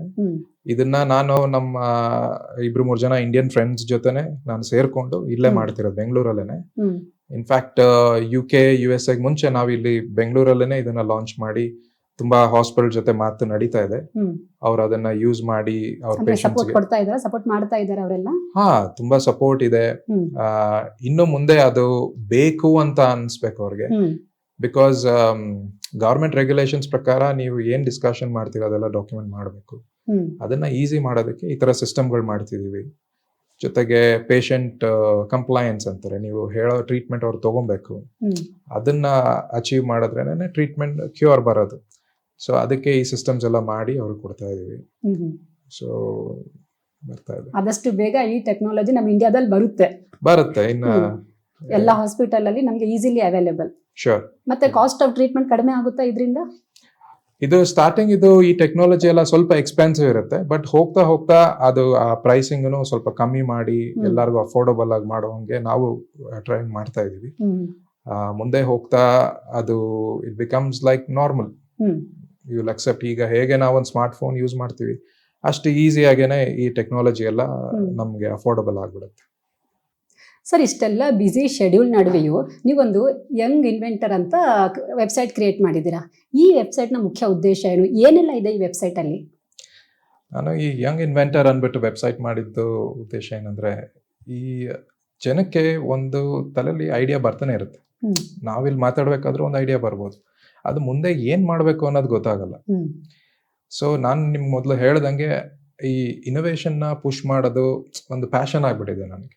ಎಲ್ಲ ಮಕ್ಳಿಗಾಗ್ಲಿ, ಮೆಡಿಕಲ್ ಕಾಲೇಜ್ ಸ್ಟೂಡೆಂಟ್ಸ್ ಆಗಲಿ, ಅಥವಾ ಜೂನಿಯರ್ ಡಾಕ್ಟರ್ಸ್ಗಾಗಲಿ, ಅಥವಾ ಜನರಲ್ ಪಬ್ಲಿಕ್ ಆಗಲಿ, ಒಂದು ಐಡಿಯಾ ಬಂದಾಗ ಮುಂದೆ ಅದು ಏನು ಮಾಡಬೇಕು, ಅದನ್ನು ಹೇಗೆ ಸ್ಟ್ರಕ್ಚರ್ ಮಾಡಬೇಕು, ಮಾರ್ಕೆಟನ್ನು ಹೇಗೆ ನೋಡಬೇಕು, ಅದು ಅಪ್ಲಿಕಬಲ್ ಇದೆಯಾ, ಅದಕ್ಕೆ ಏನು ಕಾಸ್ಟ್ ಬರ್ಬೋದು, ಹೇಗೆ ಅದು 3D ಪ್ರಿಂಟಿಂಗ್ ಮಾಡಿ ಒಂದು ಪ್ರೋಟೋಟೈಪ್ ಮಾಡ್ಬೋದು. So it depends on idea. ನೀವು ಮುಂದೆ ಹೇಗೆ ನೆಕ್ಸ್ಟ್ ಸ್ಟೆಪ್ ತೊಗೊಬೋದು ಅನ್ನೋದು ಈ ವೆಬ್ಸೈಟಲ್ಲಿ ನಾನು ಒಂದು ಚಿಕ್ಕ ಸಿಂಪಲ್ ಆಗಿ ಅರ್ಥ ಆಗೋಂಗೆ ಒಂದು ಪ್ರೋಸೆಸ್ ಎಕ್ಸ್ಪ್ಲೈನ್ ಮಾಡ್ತೀನಿ ಅದರಲ್ಲಿ. ಸೊ ಜನರಲಿ ನಾನು ಈ ಮೆಡಿಕಲ್ ಸ್ಟೂಡೆಂಟ್ಸ್ ಬಂದಾಗ ಅವ್ರಿಗೆ ನಾನು ಪುಷ್ ಮಾಡ್ತೀನಿ, ಹೀಗೆ ಒಂದು ಪ್ರಾಬ್ಲಮ್ ಇದೆ, ಅದನ್ನ ಹೇಗೆ ಸಾಲ್ವ್ ಮಾಡ್ತೀರಾ ಅಂತ. ಅವಾಗ ಆ ತಲೆಯಲ್ಲಿ ಅದು ಟ್ರಿಗರ್ ಆದಾಗ ಒಂದು ಐಡಿಯಾ ಬರುತ್ತೆ. ಅದಾದ್ಮೇಲೆ ಈ ವೆಬ್ಸೈಟಲ್ಲಿ ನೋಡಿ ಮುಂದೆ ಹೇಗೆ ತಗೊಂಡು ಹೋಗ್ಬೋದು ಅಂತ. ಬಿಕಾಸ್ ಇದು ಒಂದಷ್ಟು ಜನಕ್ಕೆ ಗೊತ್ತು ಈ ಸೀಕ್ರೆಟ್ ಹೇಗೆ ಮಾಡೋದು ಅಂತ, ಎಲ್ಲರಿಗೂ ಗೊತ್ತಿಲ್ಲ. ಸೊ ನಾನು ಕಲ್ತಿರೋದು ಒಂದಷ್ಟು ಆ ವೆಬ್ಸೈಟ್ ಅಲ್ಲಿ ಹಾಕಿ ಸ್ವಲ್ಪ ಇನ್ಫಾರ್ಮೇಶನ್ ಜನಕ್ಕೆ ಕೊಡ್ತಾ ಇದ್ದೀನಿ. ಅಂದ್ರೆ ಇದು ಮೆಡಿಕಲ್ ಸ್ಟೂಡೆಂಟ್ಸ್ಗೋಸ್ಕರನಾ? ಮೆಡಿಕಲ್ ನೀವು ಇನ್ವೆನ್ಷನ್ ಎಲ್ಲಿಂದಾದ್ರೂ ಬರ್ಬೋದು. ಇವಾಗ ಅರ್ಧಕ್ಕರ್ಧ ಮೆಡಿಕಲ್ ಅಲ್ಲಿರೋ ಟ್ರೀಟ್ಮೆಂಟ್ ಗಳೆಲ್ಲ ಇನ್ವೆನ್ಷನ್, ಇಂಜಿನಿಯರಿಂಗು, ಬೇರೆ ಟೆಕ್ನಾಲಜಿಯಿಂದಾನೇ ಬಂತು. ಸೊ ನೀವು ಐಡಿಯಾ ಎಲ್ಲಿಂದ ಬಂದ್ರೂ you can use this website and you can understand more what are the next steps ಅಂತ. ಸರ್, ಈ ವೆಬ್ಸೈಟ್ ಅಲ್ಲಿ ನೀವೊಂದು ಸ್ಟೇಟ್ಮೆಂಟ್ ಕೊಟ್ಟಿದ್ದೀರಾ ಆಯ್ತಾ? ಅದೇನಂದ್ರೆ, ಆ doctors journey is design to creating clones of one another ಅಂತ ಹೇಳಿದ್ದೀರಾ. ಏನ್ ಸರ್ ಹಿಂಗಂದ್ರೆ? ನಮ್ಗೆ ಇದು ಮೆಡಿಕಲ್ ಜಾಸ್ತಿ ನಮ್ಗೆ ಅರ್ಥ ಆಗಲ್ಲ, ಅದಕ್ಕೆ ಕಾಮನ್ ಮ್ಯಾನ್ಗೆ ಏನಂತ ಹೇಳ್ಬಿಡಿ. ನಾವು ಎಜುಕೇಶನ್ ಹೇಗಾಗಿದೆ ಅಂದ್ರೆ ಹ್ಮ್ ಮೊದಲು ಮಾಡಿದ್ದು ಇನ್ನೊಬ್ರು ಮಾಡಿ ಅದೇ ಕೆಲಸ ಮಾಡೋದಕ್ಕೆ ಡಿಸೈನ್ ಮಾಡ್ತಿದ್ದಾರೆ. ಹ್ಮ್ ನಮಗೆ ಇವಾಗ ಆಸ್ ಐ ಸೆಡ್ ಡಾಕ್ಟರ್ಸ್ಗೆ ಮುಂದಿನ ಟ್ರೀಟ್ಮೆಂಟ್ ಏನ್ ಬೇಕು ಇದನ್ನ ಅವ್ರು ಯೋಚನೆ ಮಾಡೋ ಪ್ರೋಸೆಸ್ ನಮ್ಗೆ ಹೇಳ್ಕೊಡ್ತಿಲ್ಲ. ಹ್ಮ್ ಇದು ನಮ್ಗೆ ರಿಕ್ವೈರ್ಮೆಂಟು ಇಲ್ಲ. ಇವಾಗ ನೀವು ಒಂದು ಕಂಪ್ನಿಲಿ ಕೆಲಸ ಮಾಡಿದ್ರು ನಿಮ್ಮ ಅಪ್ರೈಸಲ್ಗೆ ನೀವು ಇಷ್ಟು ಕೆಲಸ ಮಾಡಿದೀರಾ ಅದ್ ಮಾಡಿದೀರಾ ಅಂತ ಬರುತ್ತೆ, ಸಾಕು, ಮುಂದೆ ಪ್ರಮೋಷನ್ ಸಿಗುತ್ತೆ. ಹೌದು.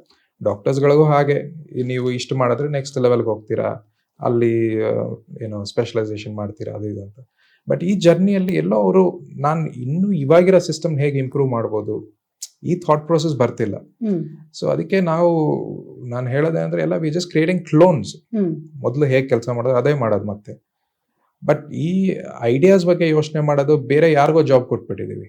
ಹ್ಮ್ ಬಟ್ ನಾವು ಡಾಕ್ಟರ್ಸ್ ಆಗಿ ನಮಗೆ ಆ ಹ್ಯೂಮನ್ ಬಾಡಿ ಆಗಲಿ ಆ ಟ್ರೀಟ್ಮೆಂಟ್ ಆಗಲಿ ಇದ್ರ ಬಗ್ಗೆ ಇಷ್ಟು ಇಂಟೆನ್ಸ್ ಆಗಿ ಯೋಚನೆ ಮಾಡ್ತೀವಲ್ಲ, ಹ್ಮ್ ಇಷ್ಟು ನಾವು ಕಲ್ತಿರ್ತೀವಿ, ಎಷ್ಟು ವರ್ಷ ಓದಿ, we should be the people who bring those ideas. Hmm otherwise we can't wait for somebody to solve the problem. We have to be that person. ಇವಾಗ ಗಾಂಧಿ ಹೇಗೆ ಹೇಳಿದ್ರು, be the change that you want. Hmm so that change has to come from inside. Inside. So ಇದು ಚಿಕ್ಕ ಮಕ್ಕಳಿಂದನೇ ಹಿಡಿದು university ಲೆವೆಲ್ವರೆಗೂ ನಾವು ಹೇಗೆ ಅವ್ರಿಗೆ shape ಮಾಡ್ಬೋದು, this will make the country better, the world better. Hmm so ಈ ಥಾಟ್ ಪ್ರೊಸೆಸ್ ಬರೋದಕ್ಕೆ ನಾನು ಅದು ಒಂದು ಚಾಲೆಂಜಿಂಗ್ ಸ್ಟೇಟ್ಮೆಂಟ್ ಬರೆದಿದ್ದೆ ಅಷ್ಟೇ. ಹೆಂಗ್ ಸರ್ ಟೈಮ್ ಯಾವ ರೀತಿ ನೀವು ಮ್ಯಾನೇಜ್ ಮಾಡ್ತೀರಾ? ಯಾಕಂದ್ರೆ ನೀವು ಬೇರೆ ಬೇರೆ ಫೀಲ್ಡ್ ಅಲ್ಲೂ ತುಂಬಾ ಬ್ಯುಸಿ ಇರೋದ್ರಿಂದ ಈ ಥಾಟ್ ಹೆಂಗ್ ಬಂತು ಒಂದು ವೆಬ್ಸೈಟ್ ಮಾಡೋಣ ಅಂತ? ಹಾ, ಟೈಮ್ ಏನಂದ್ರೆ ಇವಾಗ ಜನರ ದೊಡ್ಡ ಪ್ರಾಬ್ಲಮ್ ಅಂದ್ರೆ ನನಗೆ ಟೈಮ್ ಇಲ್ಲ, ಯಾರಿಗೂ ಟೈಮ್ ಇಲ್ಲ ಇಲ್ಲಿ. ಈ ಇದರಲ್ಲಿ ನಾವು we have to find efficient ways of working.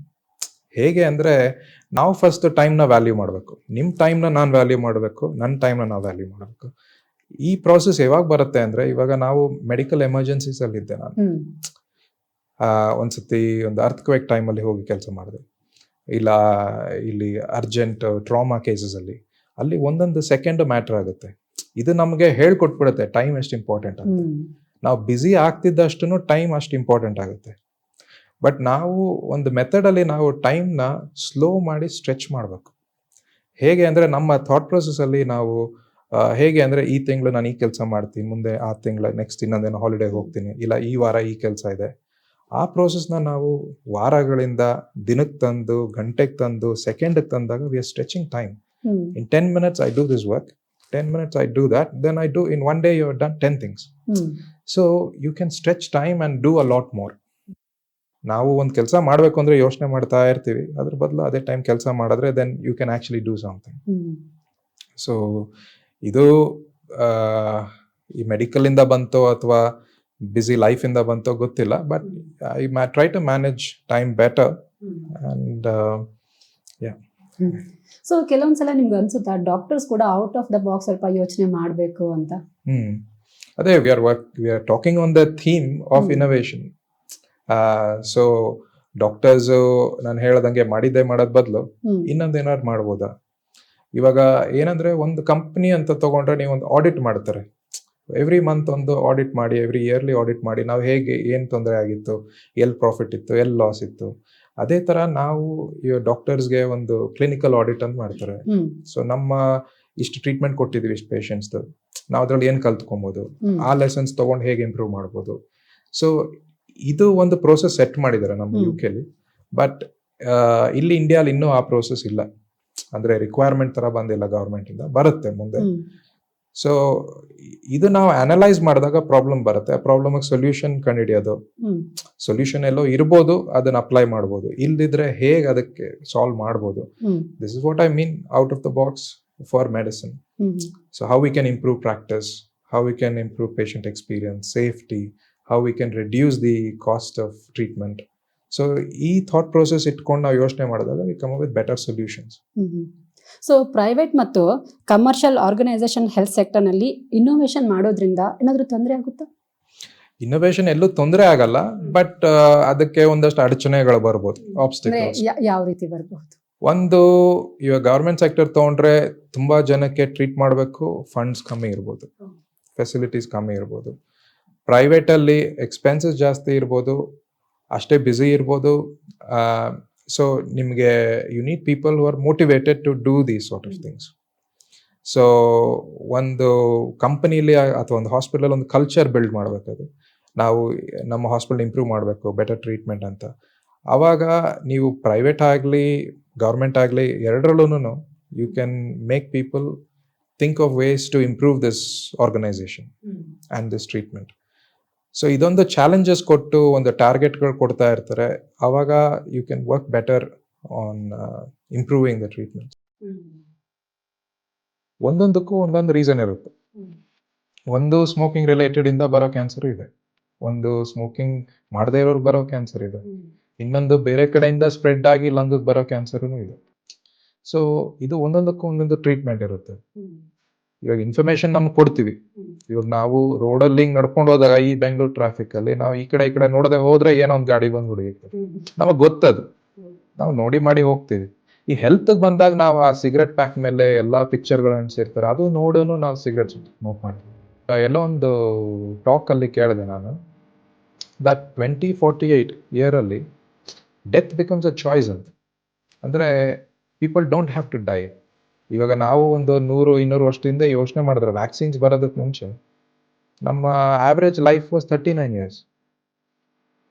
ಈಗ ಜನ 80 ವರ್ಷದಲ್ಲಿ ಹಾಲಿಡೇಸ್ ಹೋಗ್ತಾ ಇದ್ದಾರೆ. ಇಂಡಿಯಾಲಿ ಈಗ ಸ್ಮೋಕಿಂಗ್ ತುಂಬಾ ಜಾಸ್ತಿ ಆಗಿದೆ. ನಮ್ಮ UK US ಅಲ್ಲಿ ಇದೆಲ್ಲ ಸ್ವಲ್ಪ ಔಟ್ ಆಫ್ ಫ್ಯಾಷನ್ ಆಗುತ್ತೆ. ಅಲ್ಲಿ it is no longer fashionable.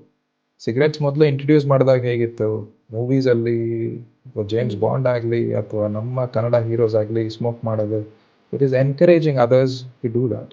But ಇಲ್ಲೇನಾಗ್ತಿದೆ ಅಂದರೆ ನನ್ನ ಅಬ್ಸರ್ವೇಷನ್ ಅಲ್ಲಿ ಇಲ್ಲಿ ಇಂಡಿಯಾದಲ್ಲಿ ಸ್ವಲ್ಪ ಜಾಸ್ತಿ ಆಗ್ತಿದೆ. ನಾನೊಂದು 20 ಶಾರ್ಟ್ ಫಿಲ್ಮ್ಸ್ ಮಾಡಿದೆ, ಒಂದು 5-6 ಸಣ್ಣ ಪುಟ್ಟ ಕಾಂಪಿಟೇಷನ್ಸ್ ಗೆದ್ದೆ. ಈ ಫ್ರಾನ್ಸ್ ಅಲ್ಲಿ ಕಾನ್ಸ್ ಫಿಲ್ಮ್ ಫೆಸ್ಟಿವಲ್ ಅಂತಿದೆ, ಅಲ್ಲಿಗೂ ಹೋಗಿದ್ದೆ. ಅಲ್ಲಿ ರೆಡ್ ಕಾರ್ಪೆಟ್ ಮೇಲೆ ನಡ್ಕೊಂಡು ಹೋಗೋದು, ಆ ಫೀಲಿಂಗೇ ಬೇರೆ ಅಲ್ಲ. ಇನ್ನೂ ಒಂದು ಆಸೆ ಇದೆ, ಏನೋ ಒಂದು ಸಣ್ಣ ಪುಟ್ಟ ಫಿಲ್ಮ್ ಏನೋ ಮಾಡೋಣ, ಕನ್ನಡದಲ್ಲೇ ಮಾಡೋದಕ್ಕೆ ಒಂದು ಅಟೆಂಪ್ಟ್ ಮಾಡ್ತಾ ಇದ್ದೀನಿ. ಕೊರೋನಾ ಟೈಮಲ್ಲಿ ಈಗ ಎಲ್ಲರೂ ಕೂಡ ನಾವು ಕೋವಿಡ್ ವ್ಯಾಕ್ಸಿನೇಷನ್ ತಗೊಂಡಿದ್ದೀವಿ. ಇದ್ರ ಸೈಡ್ ಇಫೆಕ್ಟ್ ಇದೆಯಾ?